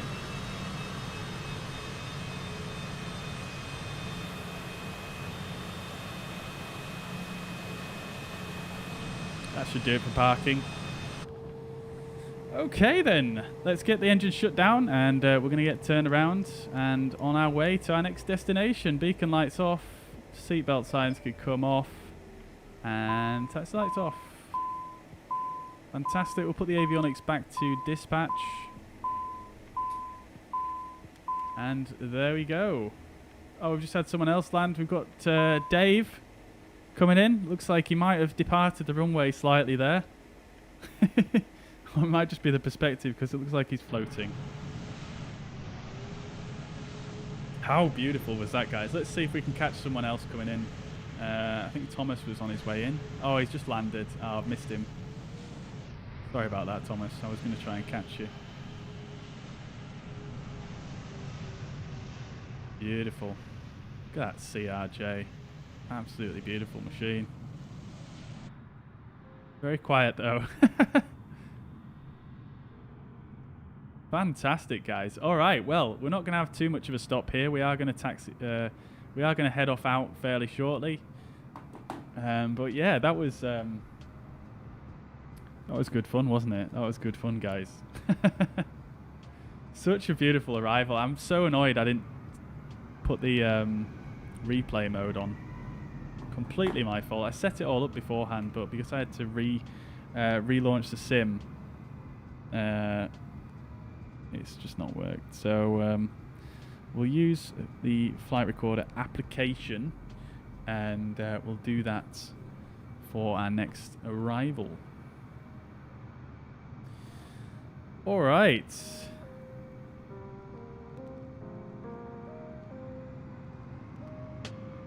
TRJ looks like it wants to break in half. Yeah, it does a bit, doesn't it? Fantastic, guys. Well, I hope you guys enjoyed that route. I'm intrigued to know how your guys' landings went. You'll have to let me know. Let's have a quick look then on Sim Toolkit. Let's have a look on the fuzz pad real quick and see how that is looking. So, looks like we've got a landing rate of 120 feet per minute, which is not too bad. Not too bad. Not too bad at all. Pretty bog standard, really, that for the CJ4. I think in the past we have definitely achieved some landings that are much smoother than that in the CJ4, but I'll take 120 feet per minute. We were a bit late at landing there. We were outside the touchdown zone because we were late at configuring. But I did know that obviously we had a decent enough runway to stop on, which, as you guys will have noticed, we did just stop just about at the end there. So maybe not the most stable approach, and even the speed we landed at was a little bit above our VREF speed, but nevertheless we still made it down in one piece. Landed on perfectly on the center line, so I'm gonna roll with it. All right, so next flight. I'm just going to sim brief it real quick. Just bear with me 1 second, guys. If you enjoyed that routing, if you enjoyed that flight, I know I did, you know, please do consider hitting the like button on Facebook or on YouTube, wherever you're at.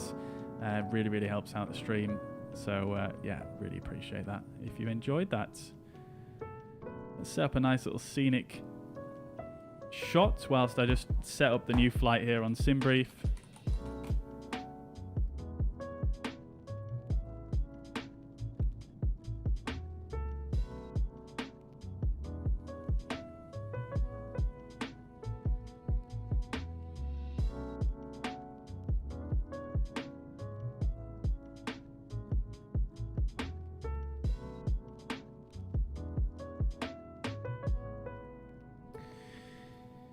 Alright, so... Right, new flights. Just going to do this real quick, shouldn't take a second. We're going to Sint Gallen next. So if you need to know the codes, guys, if you want to fly along for this next flight, we're going from Aosta, which is Lima India Mike Whiskey. And then we're flying to Sint Gallen, which is Lima Sierra Zulu Romeo.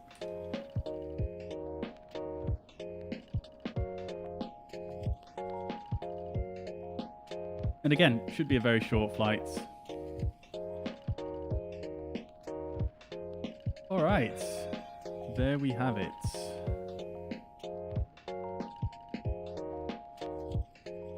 Gonna get everything loaded into Sim Toolkit, and then we'll go ahead and get set up.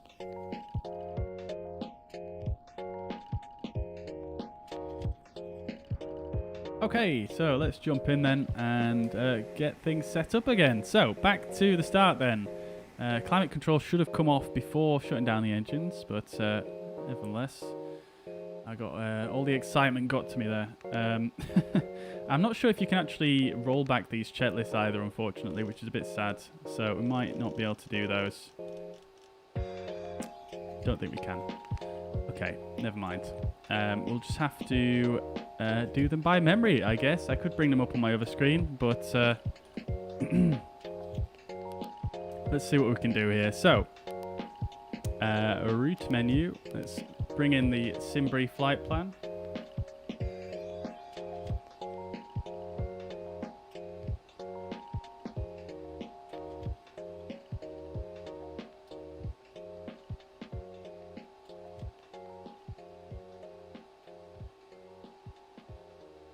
Right, so we've got Aosta to Sint Gallen.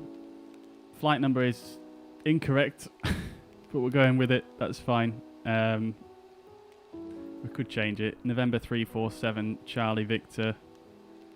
November 347 Charlie Victor. Departures, runway 27. Going to use the same runway we just landed on. There's no departure route, and arrivals into St. Gallen again is going to be visual by the looks of things. So we'll go for that. I could have sworn there was an ILS here, but I might be wrong. Let me just check on Navigraph real quick. In fact, I can check here, can't I? We'll load up this new flight from SimBrief. Right, there we go. So look at that, no departure route at all. We're just going to go direct sauce on, which is actually fantastic. Which is actually really, really good, guys, because I don't know if you know the area very well, but basically just going to fly straight over Zermatt and the Matterhorn and stuff like that here. Now, obviously, there are some of these pink lines here. Now, I'm not 100% sure on what they are in terms of airspace, but I'm pretty sure there's something to do with possibly military activity. But we're going to assume that we've checked the NOTAMs and there's no activity scheduled for our flight today. So we're going to assume that. We're then going to go out to the north and into Sint Gallen with the Rolsa 3 Hotel arrival. Bringing us in. Got a few restrictions to make here, but we'll have a look at that once we're in flight.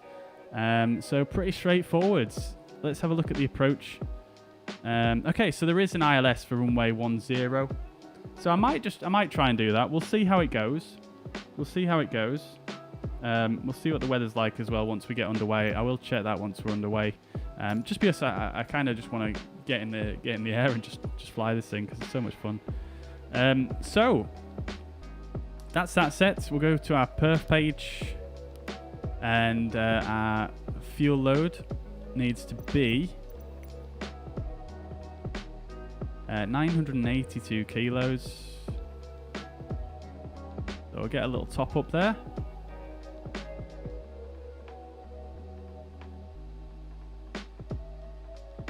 .993 will do it. 7 passengers again, and the gross weight 16195 is about correct. That'll do. Takeoff, perf. For some reason, Sim Toolkit Pro doesn't want to get me the METAR for this airport that we're at currently. Let's just grab it off the flight plan here.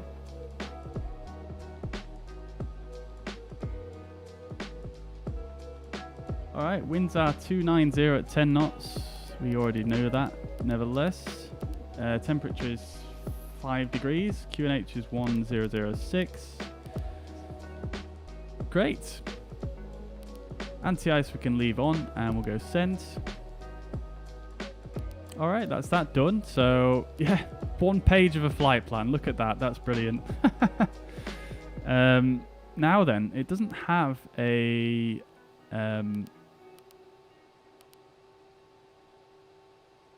Oh, okay, that's different. Why has it done that this time?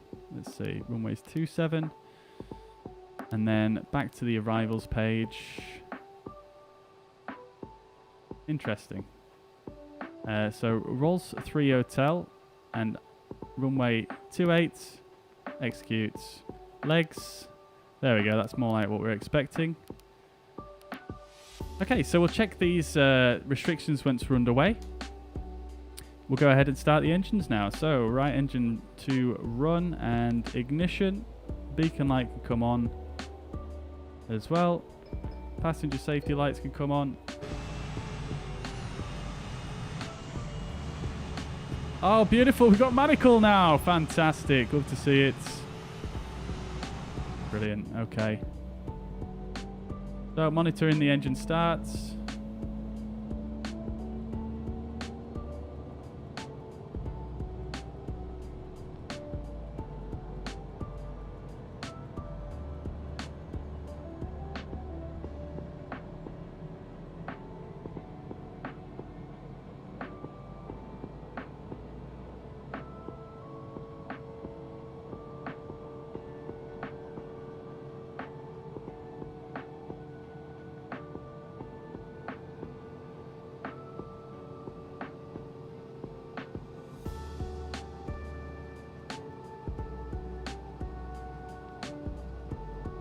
All right, there we go.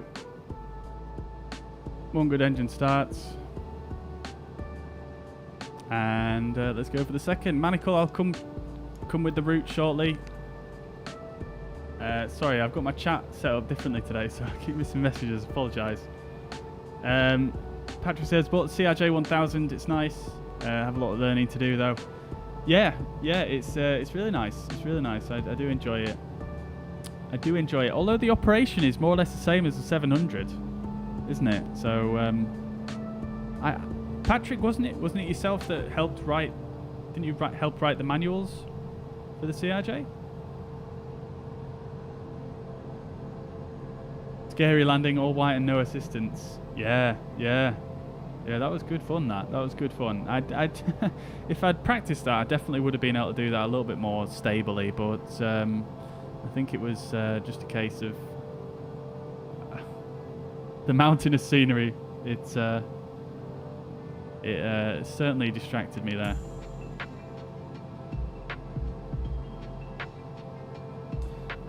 Can I type the codes in the chat? Yes, I can. I'm going to do that now. I'm going to put the full route in the chat for you guys now. So here comes the route.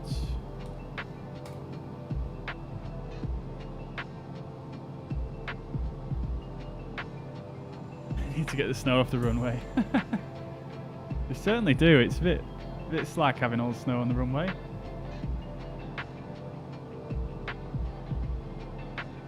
Corsican Air Police. Yes, I do remember those, Patrick. I remember those very, very vividly. All right, I tell you what we have done though is we left our TCAS on. All right, cool. There we go. We've got 2 good engine starts now. Let's get the avionics back to the on position. We can turn our climate control to normal now. We'll put our nav source to FMS1, and yeah, I'm not really sure the best way to depart from here, because we've got, you know, high terrain, all sectors. Let's see if there's any recommendation here on the charts, because it might just be a case of just, well, I mean, to be fair, this aircraft has absolutely 0 issues at climbing in most scenarios, so let's see.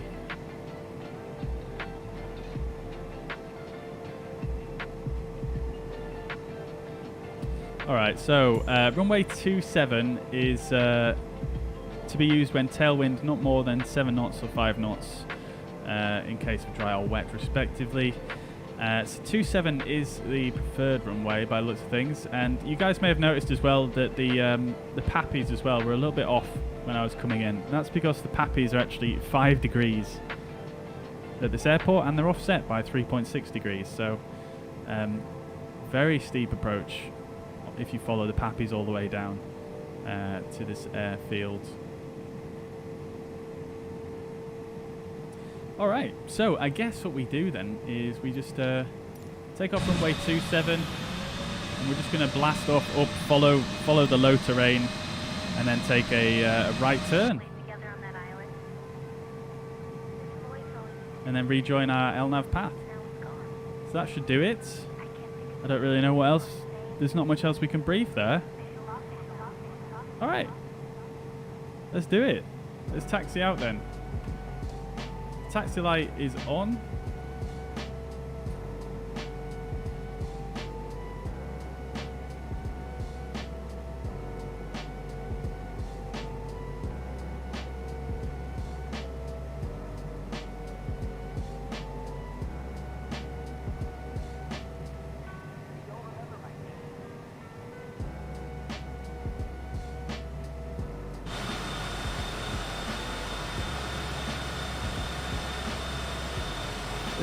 This thing turns like super nice and easy. I love it.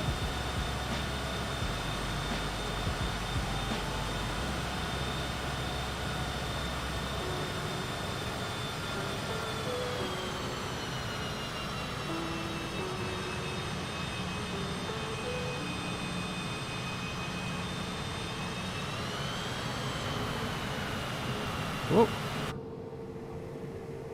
Alright, look at the floating CRJ, everybody. Fantastic, love to see it. Give Thomas a wave. Let's get flaps set to 15 now. We'll go ahead and activate the toga mode.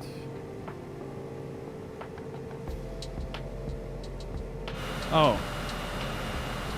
Tell you what, guys, I'm not being very professional here, am I? This is not even a taxiway, is it? This is not a taxiway. This is my bad. It's because I taxied in this way. Oops.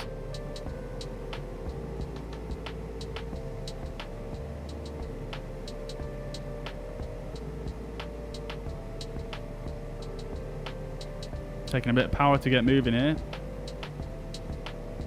Alright, let's do this properly. Let's do this properly. Are the GA jets static or part of the FSLTL AI program? The GA jets, no, they are the other players currently. There's no FSLTL that's been injected at this airport, I can tell you that. These are all other players.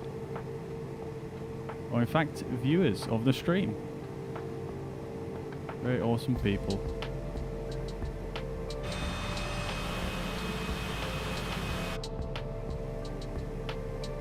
Alright, let's make sure our trim is in the right spot. It is indeed.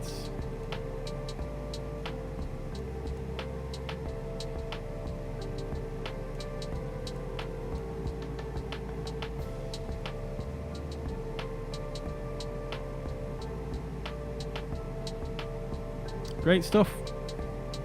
Let's turn LNAV on. So we've got LNAV white, Alt S white. We're going to bug this up to our cruise of 370.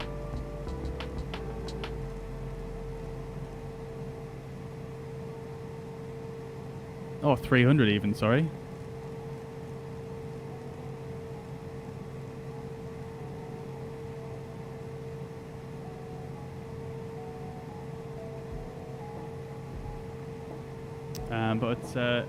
Yeah, no FSLTL here currently, but yeah, we have seen a few flying around in the sky. Alright, let's get our pitot static heat on, our engine only anti-ice on as well, as we are very quickly approaching the runway. Flaps are set, trims are set. Lights are currently set and okay. Safety lights and seatbelt signs are on. That's it, really.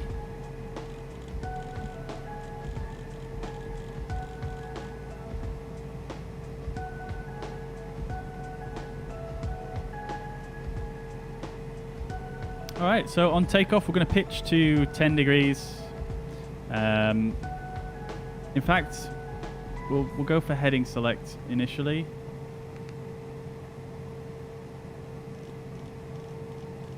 We'll set that to the runway heading.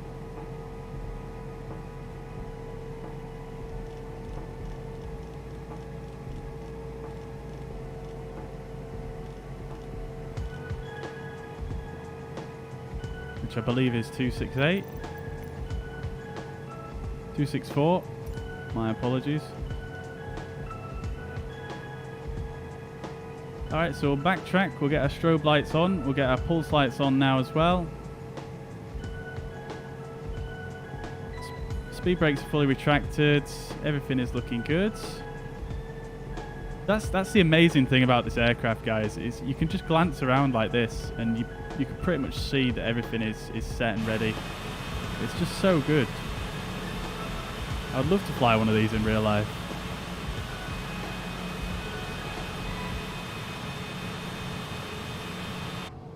This looks like a nice spot to turn around.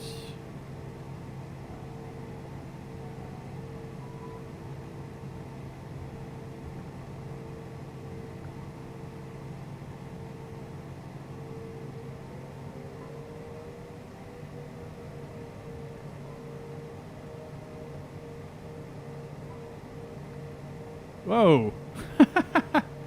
Interesting.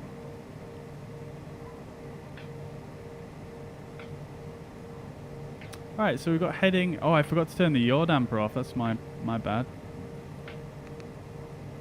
Supposed to turn that off before you land. And we probably could have started our takeoff roll there. But I'm distracted. Okay, so we've got heading, takeoff, LNAV white, Alt S white. So that should do us fine. We're going to go runway heading initial. I don't want LNAV armed though. Why is that armed?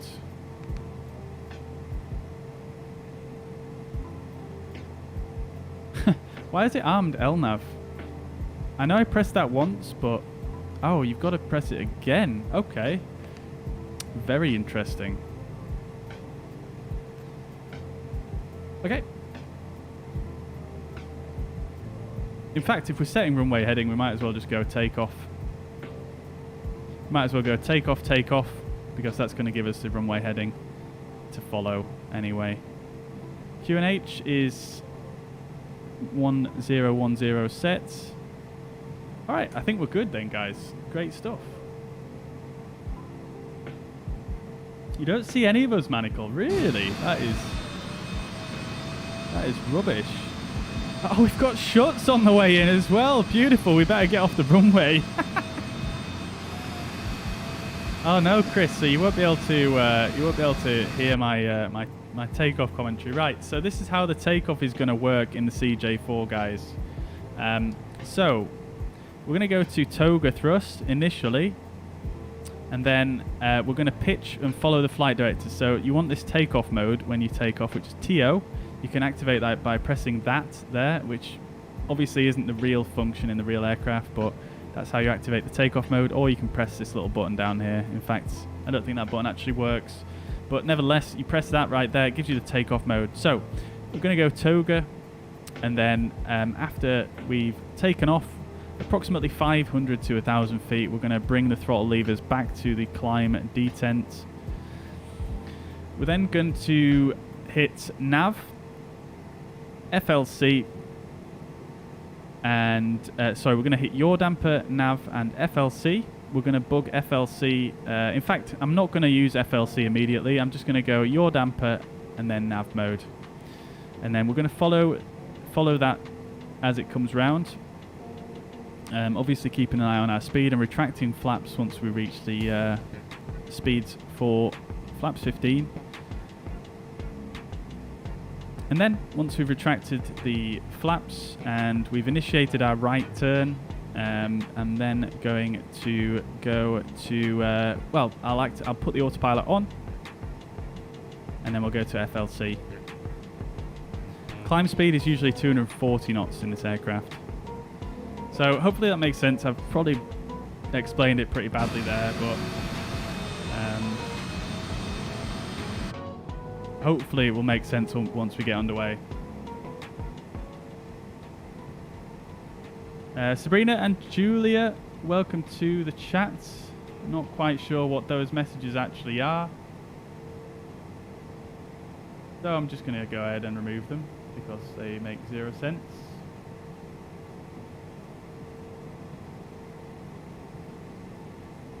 Alright, let's get going then.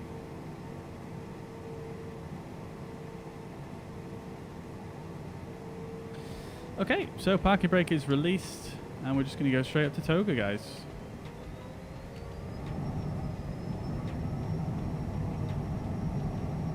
Okay, takeoff thrust is set. V1 and rotates.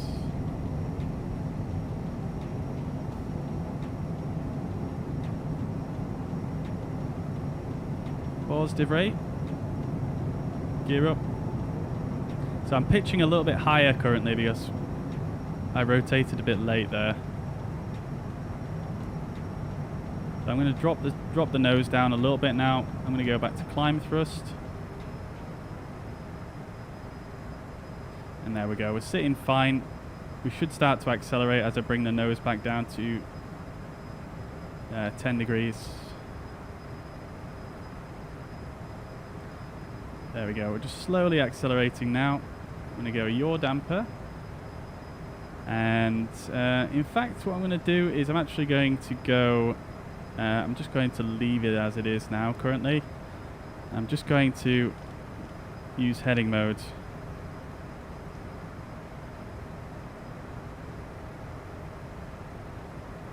Alright. Flaps up. And we are accelerating.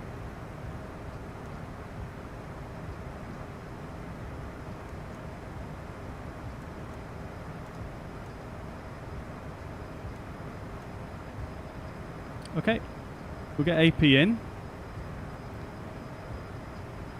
Not sure why there was a bit of a jump there when I did that. But nevertheless, we're going to go FLC and we're going to bug this. Whoa.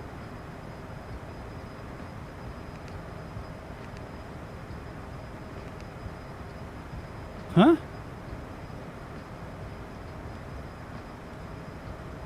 FLC wants me to bug in Mach numbers for some reason.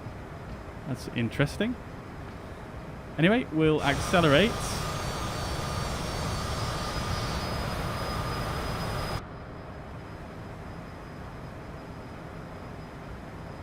And we're going to continue climbing here, and I'm going to take a right turn about now, I think.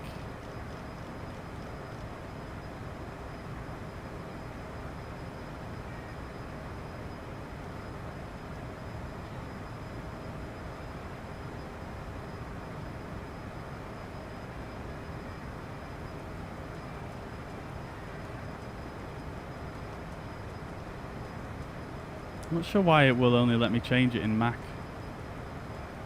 That's rather bizarre. Alright, 10,000 feet, we'll get the pulse lights off and the logo lights off. We'll get the seatbelt signs off as well.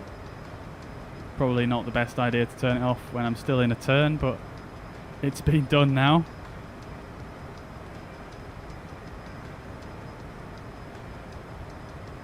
Alright, and there we have it. I think that's probably close to reality on how you would depart that airport, I think, in an aircraft like this. I would imagine the tower would just give you vectors, or they would just sort of say, just visually make your way to your en route flight plan, maybe. I really don't know, to be honest, but it seems logical.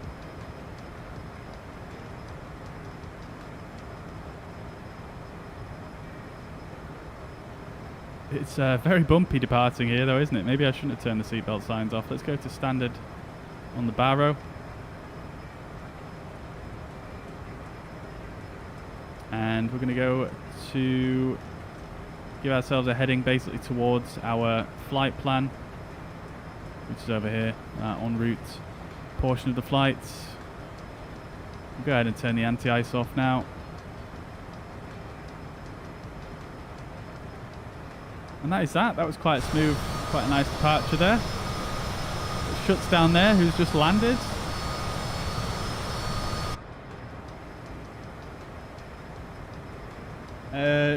Chris says, that was an awesome approach, CJ4. It's so nice to fly by hand. Yes, it certainly is. It feels so good to fly by hand. Jack, good evening. I hope you're doing well. What have you missed? Well, you've missed the first leg so far of this flight.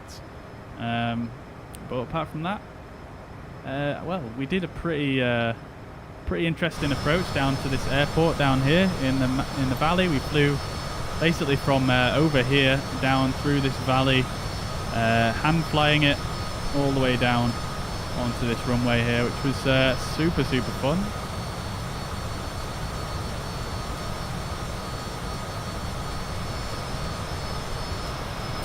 Beautiful. Look at these mountains, guys. This is the heart of the Alps right here. This is where all the big mountains are. And if I remember correctly, we should go right over the Matterhorn at some point, which would be nice to see. I don't think I've seen the Matterhorn yet in the sim since they actually added it in.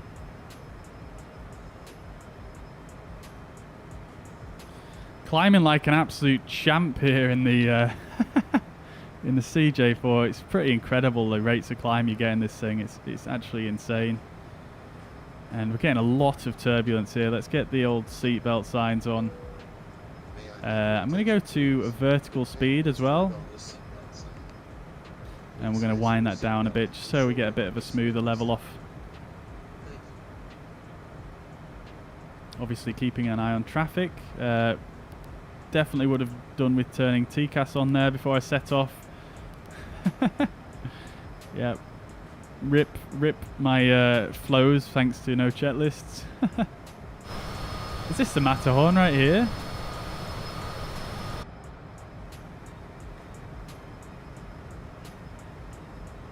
But yes, Chris, CJ4, super nice. Like, I mean, I don't know how much you know about working title, but they, yeah, they were the guys that sort of pioneered the LNAV that we have now, basically in in the A32NX, for example. It's also in the Salty 747. It's also in the what else is it in? I can't remember. But it's in, yeah, it's just great. And this is the only aircraft, I think, in the sim so far that has actually fully functional VNAV, which is quite cool.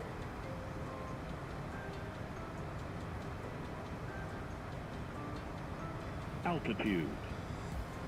There we go. We're going to go down to 800, 700 feet per minute whilst we do this level off here. Going to keep climb power in. There's the Matterhorn.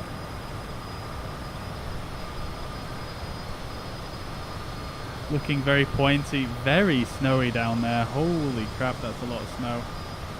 Mont Blanc isn't actually far away from here either, is it? I think Mont Blanc is potentially somewhere to our left. Possibly over here. Possibly over there, I might be wrong.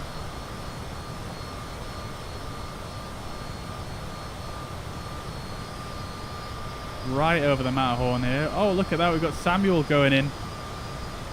Doing some very, very risky flying there in the A32NX.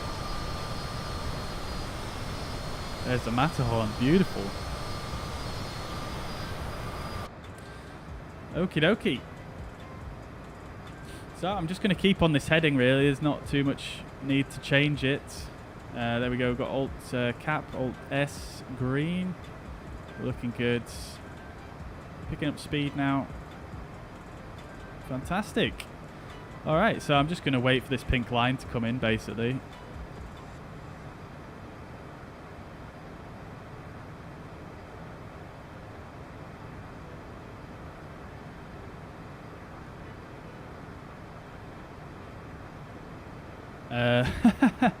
Jack says, each stream I watch, you're in a different plane. It's nothing you can't fly. I mean, in terms of IFR flying, you know, I feel quite comfortable doing IFR flying. Yeah, I mean, I don't know. I mean, I have spent... Let's go to LNAV now, and it should just nice and gently capture that. Great stuff. Okay, cool. Yeah, well, when it comes to IFR flying, I'm pretty confident in a lot of planes, really. It's just the nuances that I tend to forget, or, you know, takes a while to sort of pick up on. But I mean, I wouldn't say I'm particularly good at flying all of the planes that I fly. You know, I think I have one or two that I'm a little bit more clued up on. But appreciate the kind words anyway. Very nice of you to say. All right, Brandy. Can't tell what's going on there. Is that maybe, are you speaking there in a different language in the chat and it's just not showing up correctly on my end? I'm not sure what's going on there.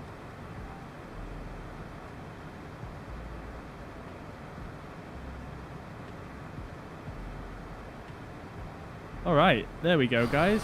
Beautifully up over the Alps. Look at how great that looks. They've definitely improved the way mountains look in this sim, and I hope they continue to. Definitely still could do with a little bit of improvement, but...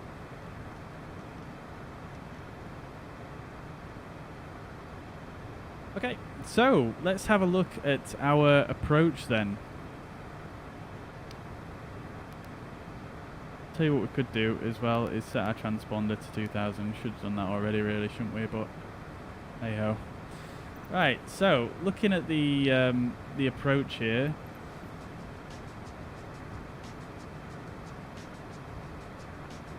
Let's just check we've got everything in correctly for this this star, because there are some restrictions on it. So we've got Rolsa initially. We're doing the Rolsa 3 hotel. It is an RNAV arrival. So it's going to be a case of Rolsa at or below flight level 130. So Rolsa currently doesn't have a restriction in here on the CDU, so we're going to put that in now. So we'll go / 13,000 and a B. Now that's probably going to change our top of descent, not by much, so that's fine. Max 240 knots, so we can put that in as well. Just for reference, obviously this aircraft doesn't have auto thrust, so it won't do that on its own, but we shouldn't have any difficulties doing that. And then we've got at or above 8,000 at ZR675, and then we've got our final waypoint Sitor, which is going to be at or above 6,000 on the Rolsa 3 hotel. So that's all in there and correct. Okay, so that's it really for our arrival, and then it's just a visual onto the runway, which I forget what number it is. So let's see, it was runway 28.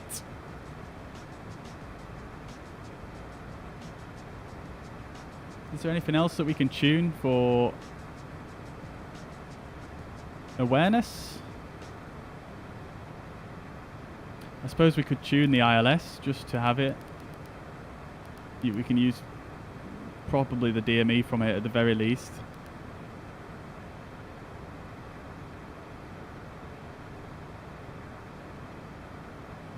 And I tell you what we might do actually is we might actually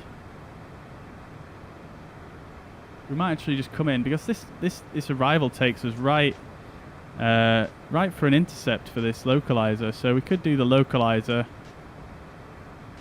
and then do a circle to land. So we'll come down the localizer, we'll break off to the right and then come round. I can't remember which direction the traffic pattern was at this airport actually. I'm pretty sure it was left-hand turns, wasn't it?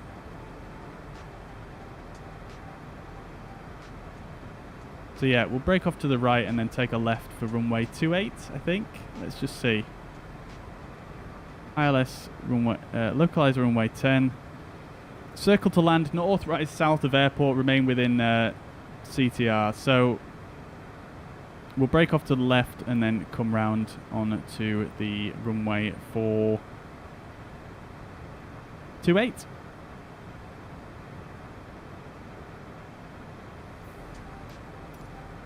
So that's all tuned and everything's in, looking good. We've passed our top of descent, so let's go ahead and start down. We'll go VNAV,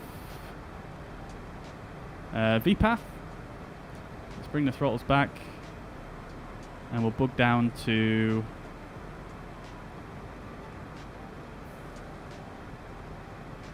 4,000 feet. 5,000 even is what I wanted.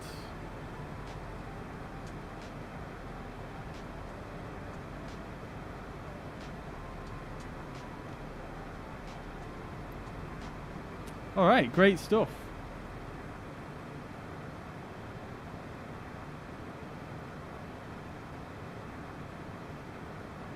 Andy, how are you doing? Welcome to the chat. I don't know if I've seen you in here today, but welcome nevertheless. Hope you're doing well. Thinking about flying a VFR on VATSIM. Makes me break out in hives. IFR is a piece of cake. Yeah, I know how you feel. I know how you feel, but having said that, I mean, if you want to try doing some VFR on VATSIM,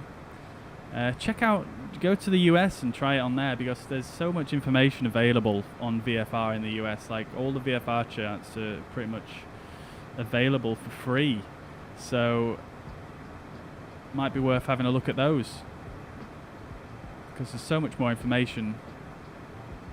And it's a bit of a pain trying to find it in, say, the UK, for example, because it's you have to buy the actual charts.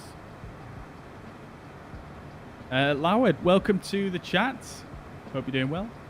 Welcome, welcome, welcome. I hope you're doing well. I don't think I've seen you before in the chat, so welcome to the stream. Is there a special reason I have the knobs and switches lighting up? Not really, no. It's just because of the the cockpit interaction system for this aircraft. You can only basically, I was using the charts before, and you can only use this this knob right here if you have it in. I'm just going to turn it off now because I don't need it anymore. But it's this basic cockpit interaction system.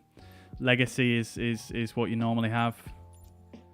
But you can't operate this if you have that on, so that's why I had it on just there temporarily. Check speed. Thank you. It's advising me that we have that 240 knot restriction at Rolsa.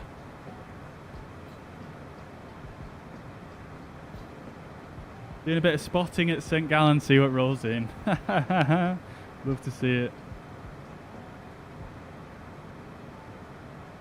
It's designed to prevent the situations where you miscalculate due to rolling the cabin in turns. Ah, I did not actually know that. I suppose it's more centered around Xbox controllers, right?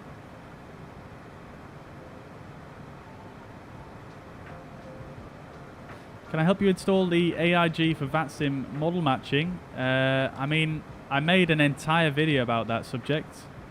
Oh, look at that. We've got a bit of a spike going on over there. But yeah, I made a whole video on the AIG for the AIG model matching. So if you want to, I mean, if you've done the video, then you're pretty much done, really. All you need to do is just add the VMR to your vPilot client.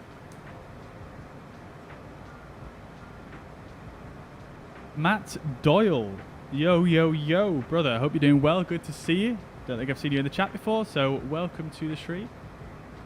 Hope you're doing well. We are currently just flying over the Alps, just passing over into Switzerland on our way back. Well, on our way from Aosta, on our way over to Sint Gallen.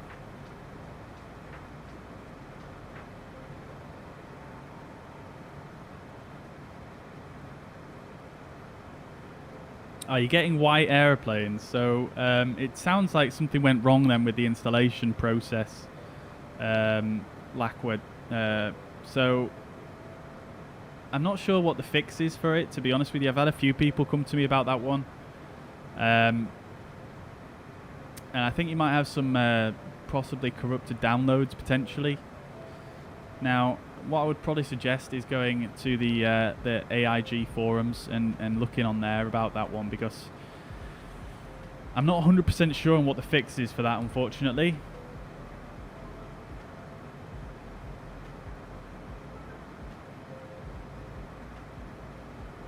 What kind of tripod do I have behind me?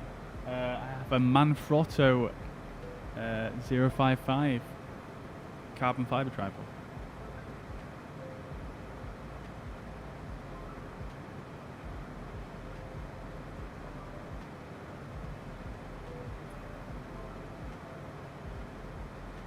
If I ever need an empty leg on a PJ, do let me know. Forgive me if I'm being incredibly naive here, but I'm not following.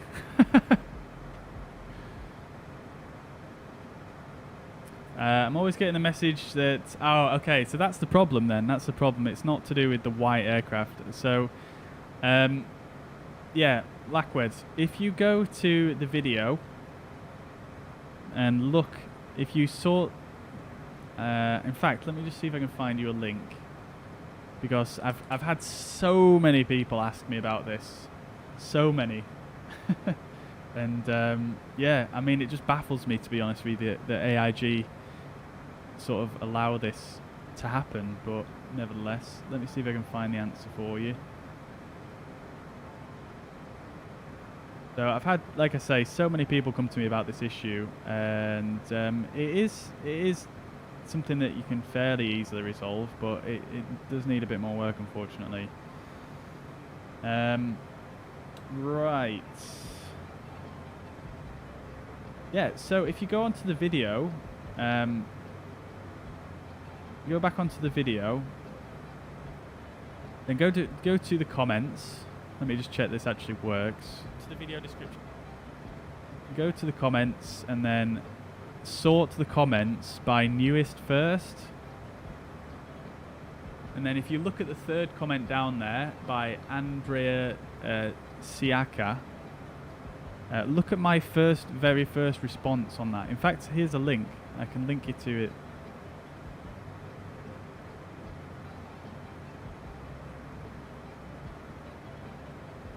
Lakwed, I do have Discord. If you want to join on my Discord, it's in the description of the video. If you want to join on there, I can paste the instructions in there as well. It's entirely up to you.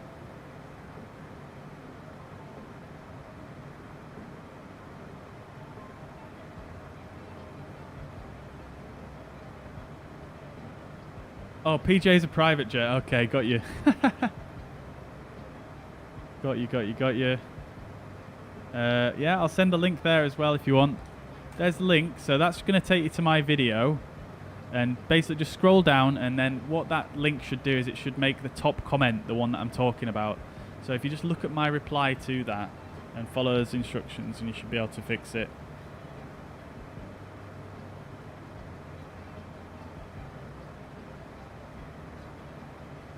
Google Voluxis. Now, what is this? Hopefully it's not a Rickroll or something. Oh, okay.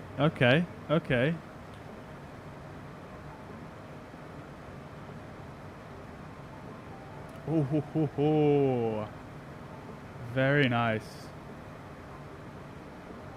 They're based at Farnborough Airport as well.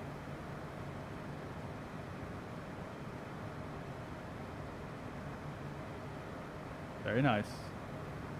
CRJ as well. Oh, love to see it. Fantastic.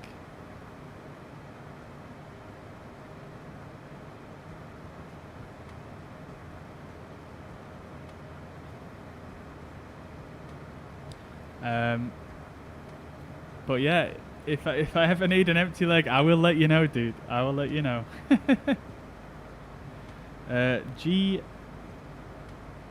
Yeah, I'll check that one. Let me just Google that again. I've closed it now. Ooh, right, okay.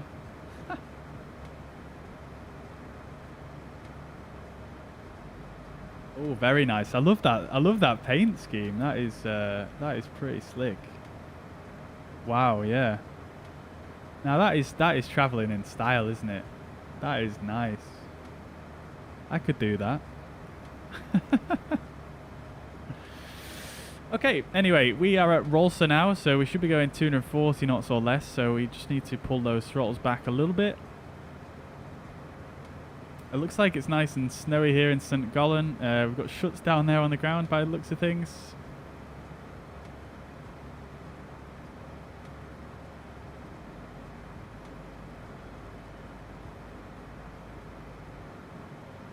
Alright, let's just do a quick double check of the weather here.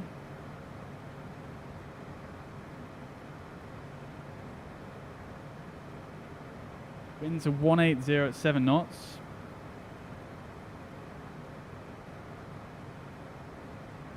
So it is actually favouring runway 28 a little bit more now, isn't it?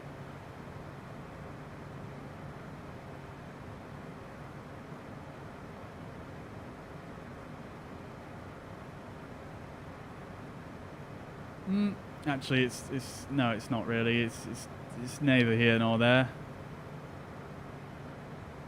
It's favouring runway 10, but by a very small margin.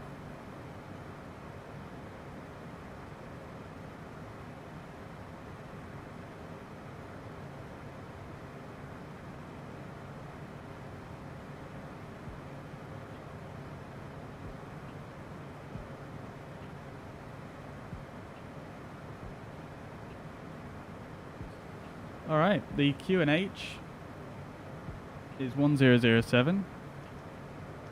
So I'll remember to actually set that this time.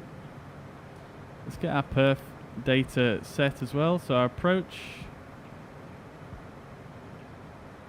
is going to be 180 at 7 knots. Temperature is 3 degrees and the QNH is 1007 as we just put in. We're going to have our anti-ice on and, well, no, we'll have it off and then we'll send. Beautiful. Alright, let's make sure we've got that localizer tuned as well. 108.75, which we do have tuned. Fantastic. It's not identified yet, but that is also fine. Alright, so we're going to basically do a circle to land for runway. I keep forgetting the runway designators at this airport, but runway 28. So what we're going to do is this. We're going to follow the localizer down. Yeah,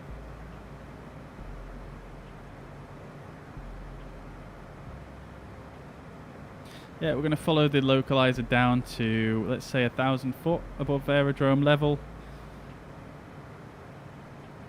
which is going to be 1,000, 2,400, 2,000. I just can't do numbers today. What is going on? 2,300. We're going to follow it down to 2,300. We're going to break off to the left. You can only circle on the north side of the airport, and yeah, we're just basically just going to circle round for the runway. We'll give ourselves about a 3-mile final, and that should be that, really. We're totally visual here, so I don't think we really need to put in any minimums. So we're ready to rock. There's the airport over there. You can see the runway just there. Lots of snow around here. Manacle coming in.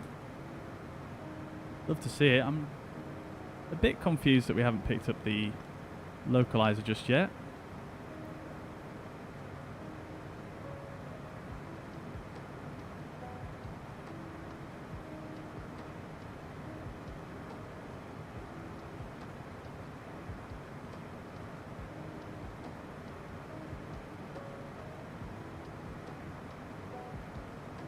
Ah, Matt, you're actually working for them. That's fantastic, dude.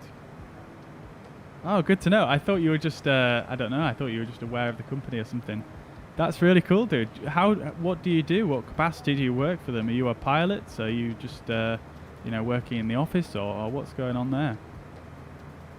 It looks like a damn cool company to work for, I can't lie. If I want to uninstall the AIG, do I have to go to the control panel and do it? It depends what part of it you want to uninstall. If you want to uninstall the liveries and models and things like that, you have to just delete it from your community folder.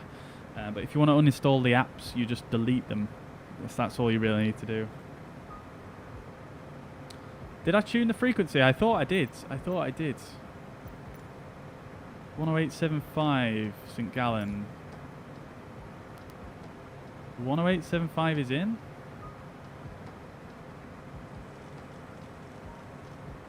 I mean, strictly speaking, we don't need it. Altitude. Let's keep coming down. We want to go 3,400, 2,400 even.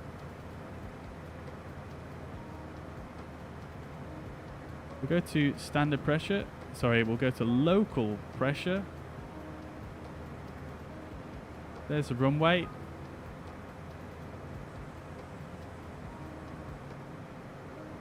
We'll go to heading modes. Yeah, I'm not sure why the localizer's not showing up, honestly.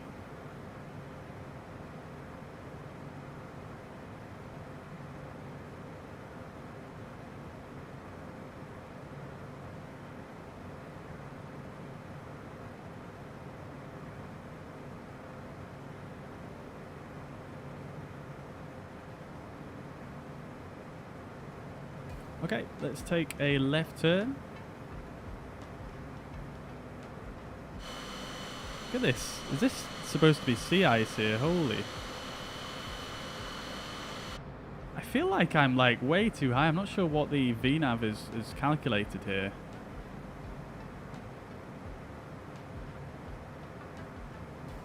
Nevertheless, we've still got time to descend here, so not an issue.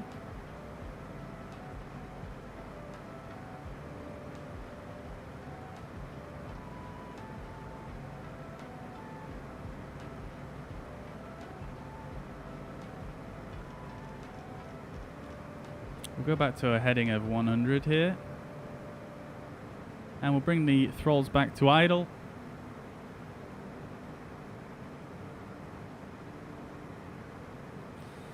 It's taking a very steep bank for such a small turn there. Still visual, everything's looking good. I'm just going to take a bit of a longer downwind because, yeah, we're a bit high. Radio altimeter is alive. Let's get the pulse lights back on, seat belts on. May I have your attention, please? At this time, please comply with the illuminated seatbelt and no smoking signs. Thank you. Okie dokie. Altitude.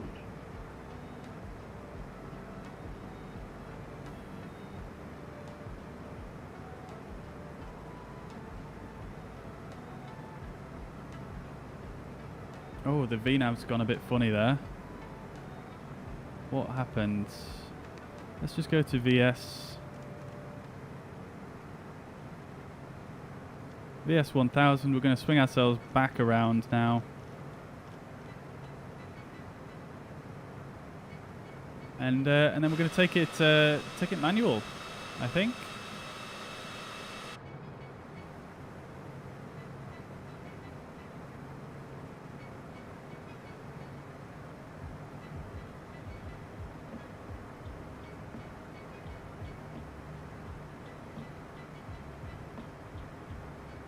Alright guys, I'll catch up with the chats once we get on the ground.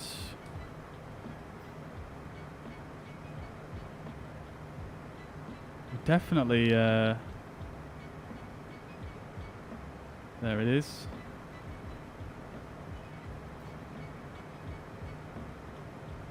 Autopilot. Right, autopilot's coming off. Let's keep the yaw damper on for now.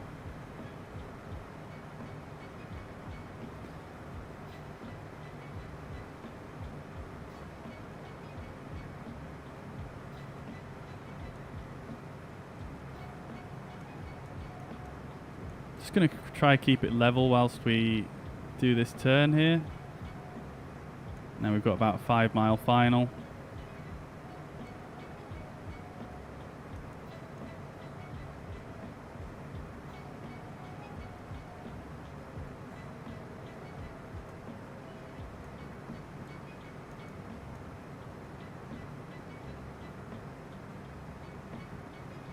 Alright, let's go to flaps 15 and gear down.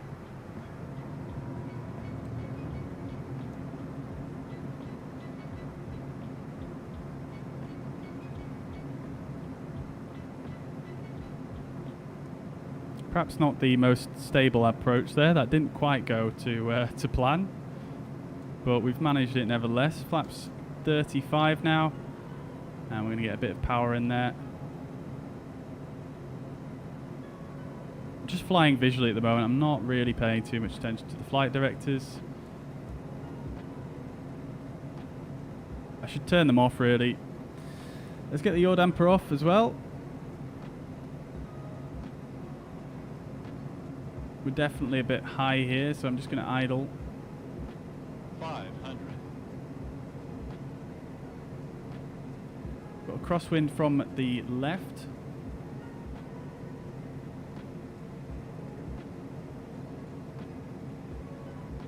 Three whites there. Two reds now, two whites. That's looking good. Got a little bit of a crab angle here that we'll need to get off.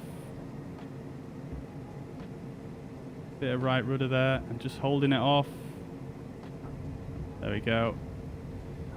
Spoilers up.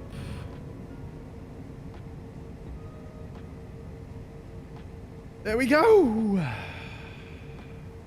Beautiful. Probably be good if I did a bit of braking as well.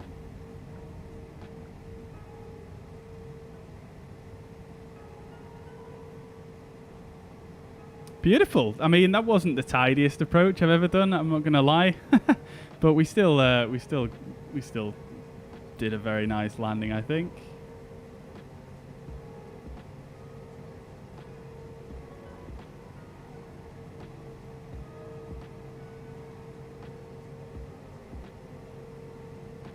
Oh, Asa, you know what? You know what? I didn't actually start the freaking replay, did I? Obviously.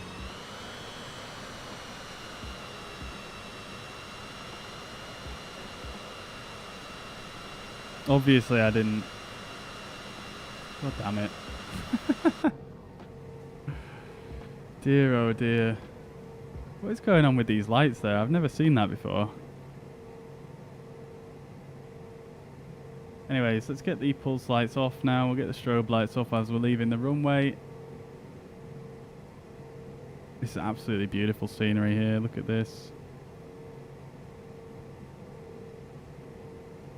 We've got Thomas Rask coming in for a landing just while we're still on the runway.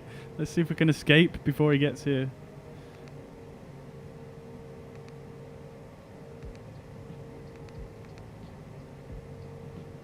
There we go. We just about made it.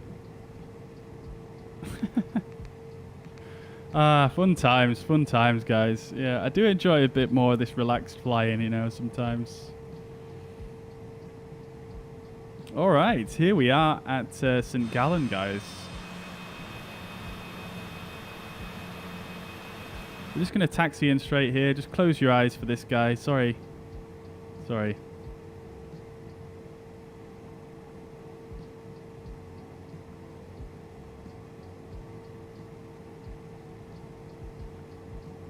Yeah, someone needs to remind me when I'm on final next time to freaking turn the replay mode on. God damn it.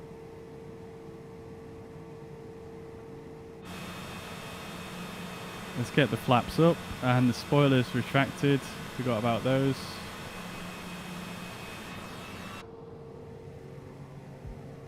And just a little bit more energy required to get in the spots.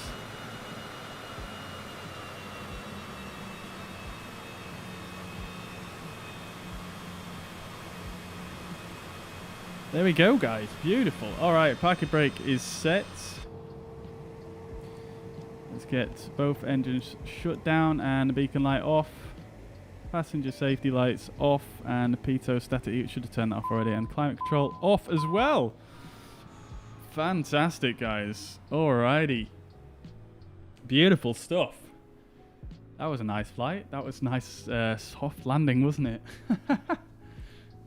Let's have a quick look at the buzz pad and see what that's saying.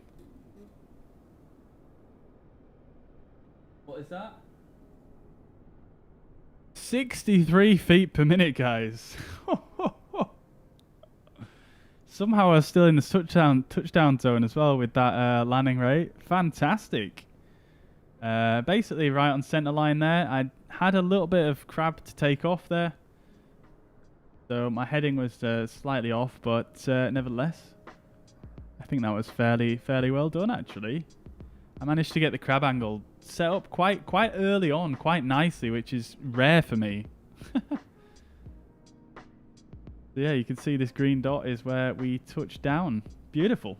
All right. Fantastic. Let's see if I can catch up with some of the chat messages then. Let's see.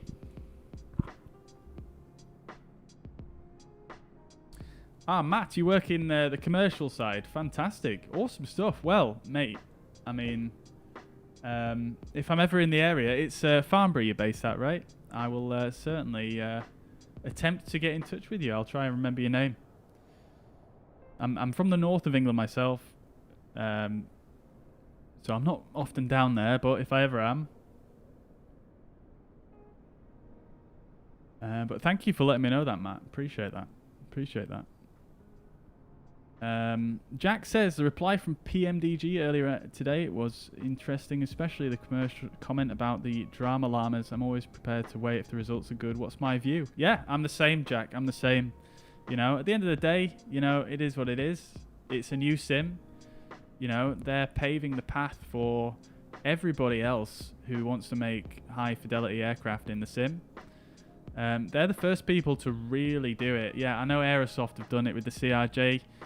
But you know, we all know PMGG is quite a big step up from Aerosoft. So, you know, it is what it is. You know, stumbling blocks are, you know, we're bound to hit them, and it is what it is, you know. At the end of the day, you know, I don't know if you guys have seen the Flying Fabio stream from yesterday, which I would highly recommend you watching if you haven't already. He has Rob Randazzo from PMDG on there. And yeah, if you've not seen that stream already, it's very insightful, and it's very, very encouraging to hear actually some of the words he has to say. Because whilst, you know, there are a lot of, you know, back and forth, you know, with Asobo releasing these strange updates and things like that.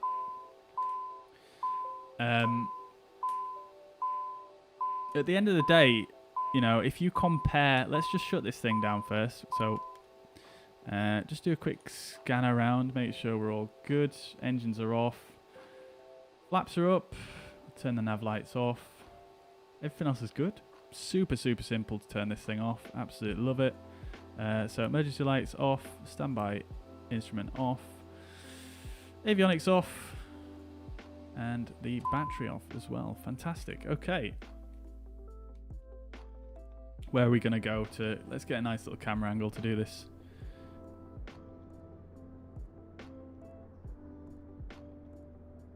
There we go. We'll get all our friends in.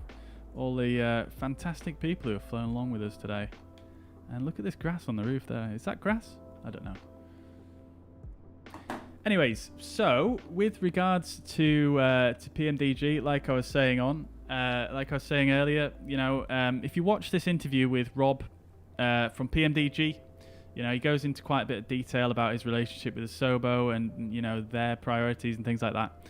And the bottom line is, you know, if you compare P3D to, not P3D, if you compare Microsoft Flight Simulator to P3D, that's what he did. And, you know, at the end of the day, they are in conversation with Asobo. You know, things are, you know, fairly good between them in terms of communication. You know, they speak to each other and they're able to ask them for various different things, and they're able to ask if we can change certain things and implement new things and certain things and whatnot. And if you compare that to like P3D, for example, which PMDG have primarily focused on, you know, up to this point, you know, Lockheed Martin, who run or own P3D, there was no communication with them. So, you know, if you compare it in that sense, you know, even though we're hitting these, you know, rocks in the road, if you like, things are still moving forward. Things are still in hand. Things are still being dealt with. Everybody's moving in the same direction. Everybody wants 737 to come out. Everybody wants, you know, the sim to be able to support aircraft like that. And at the end of the day, you know, if it takes longer, it takes longer. It's absolutely fine with me. And you know, I think a lot of people who have come from other sims have a lot less patience. Potentially, I might be wrong, might be totally wrong about that, but I think people who have come from other sims might have got a little bit less patience with this one, Microsoft Flight Simulator, than, you know, other sims, for example, because they're used to having all these advanced aircraft. Whereas for me, you know, this is the first sim I've really seriously used ever, really. So I don't know whether that's affected how I look at it or not. I don't know. But, you know, when at the end of the day, I would not want PMDG to rush anything or put out something that isn't as good as, you know, they would want to put out. So, and that's my view anyway.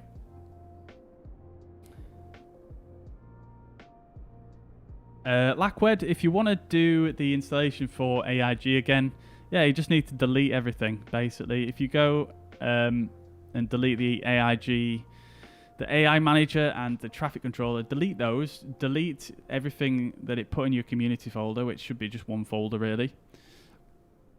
And then you should be able to start again from scratch. There is another folder that you need to delete as well if you want to do it properly, but I don't think it actually affects. It should still start from scratch. So that's where I'd start. And yes, Matt, this was indeed live weather. This is live weather. Not live time, obviously, but live weather. Certainly. Very, very beautiful day here in Sint Gallen. Absolutely stunning. Some of the lake there looks like it's frozen up as well. Beautiful.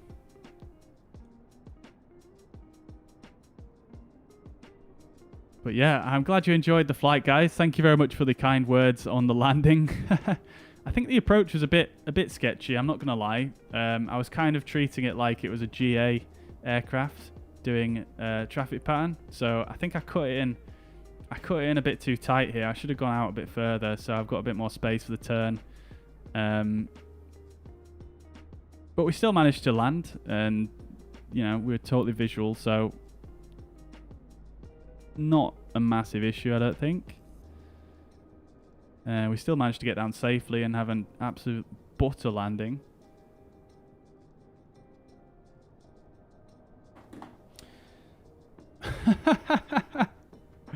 Oh, Chris Jonto is back in the chat on Facebook. What's going on, dude? How you doing, man? You were in the chat at the start of the stream as well, trolling. And it's quite amusing that you say "get a life" when 3 hours ago you were in my chat and you got timed out, but yet 3 hours later you're back telling me to get a life. That makes no sense, dude.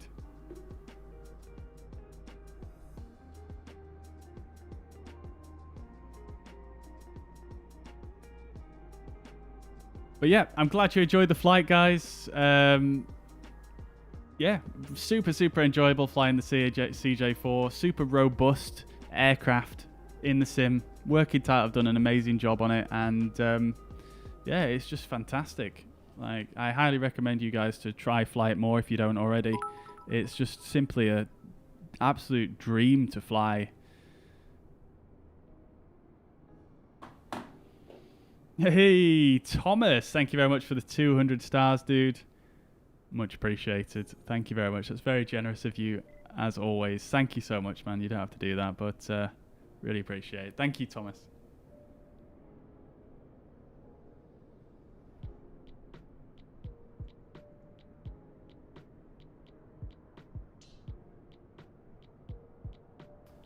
Do I have the link to this stream?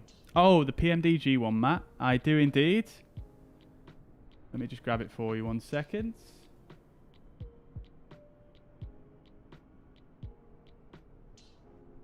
Yeah, so it wasn't a PMDG stream as such, but it was the Flying Fabio.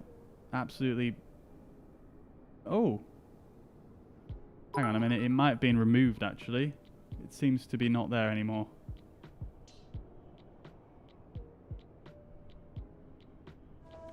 Oh no, it is there. It is there. I'm just... Our guest can't see. It is there. I'm not sure why my link wasn't working, but here we go. I've got another link for you. I'm going to drop it in the chat right now. For anyone interested in the interview with Rob from PMDG yesterday on the Flying Fabio stream, I've dropped a link there in the chat. Very interesting interview with Rob, and he shows a bunch of new previews of the 737 as well, if you've not seen them already. Hey, Matt, thank you very much for the sub, dude. Thank you very much, and yeah, thank you very much for tuning in, and hopefully I'll catch you again in the next one. Take it easy. But yeah, Sim is running quite nice at the moment, surprisingly. I'm not sure why, but it seems to be... I don't know. Yeah, it seems to be running quite well at the moment. But yeah, exactly, Jack. Everybody forgets how new the sim is. It's only been, what, just over a year? We'll get there. We'll get there.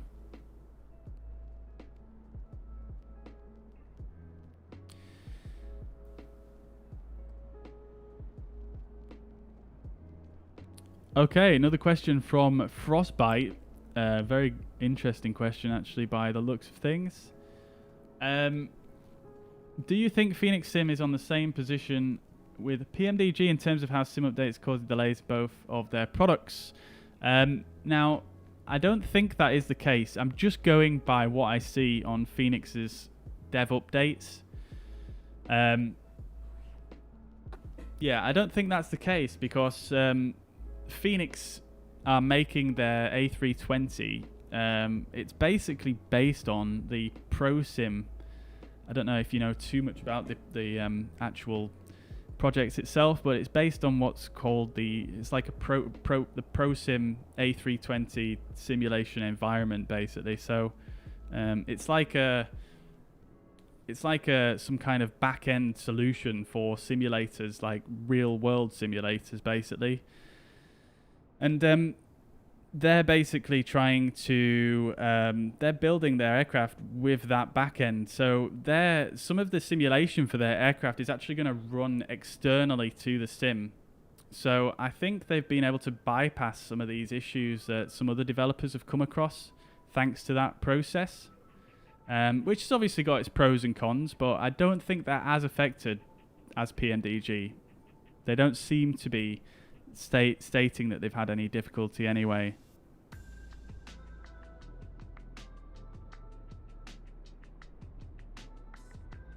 Lackwed, which folder? The folder you need to delete is the AIG-O... I forget what it's called now.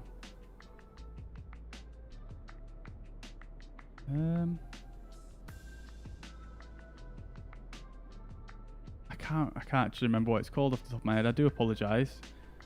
And I can't seem to find it. I can't find where I've put it on my computer. But it's basically in your community folder. There's only one folder that starts with AIG. It's that one.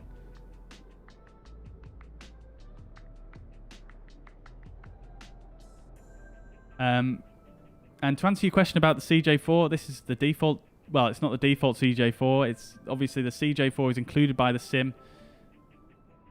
with the sim by default, but if you download the working title CJ4 mod, that's what I'm using here, and you can get that if you just Google it, working title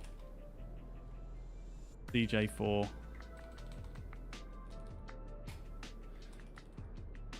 I'll get you a link.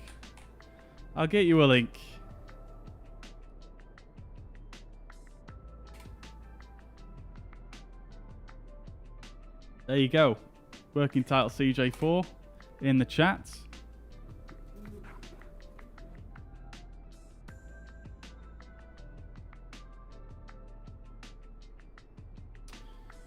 Alright, yeah. Hopefully that link works for Twitch anyway. It does. Great stuff. Alright, guys. Well, thank you very much. It's been a bit of a different kind of stream today. A little bit more relaxed. A little bit more... yeah, a little bit more relaxed, I suppose. So I hope you guys have enjoyed. Anyway, it's been really nice to stream for you guys as always, and I really appreciate the massive support coming in from Chris, coming in from Mariner, Thomas, and Dave. Dave, I don't know if I thanked you, but thank you very much for the 100 stars. Much appreciated. Very, very kind. Thank you very much, dude. You're an absolute gent. But yeah, guys, I hope you guys have enjoyed the stream today. That is going to be all from me for today. So I hope you guys have a fantastic evening, and I'll catch you guys in the next stream. I'm not sure when it will be. I've actually got a few bits on this weekend, but hopefully Sunday. So stay tuned, and I'll try put a poll up as well in the meantime to see what you guys want to see on the stream. If you've got any suggestions for routes, by all means drop them in my Discord. But that's going to be it from me. So thanks again, guys. Have a fantastic evening. I'll catch you in the next one. Bye for now.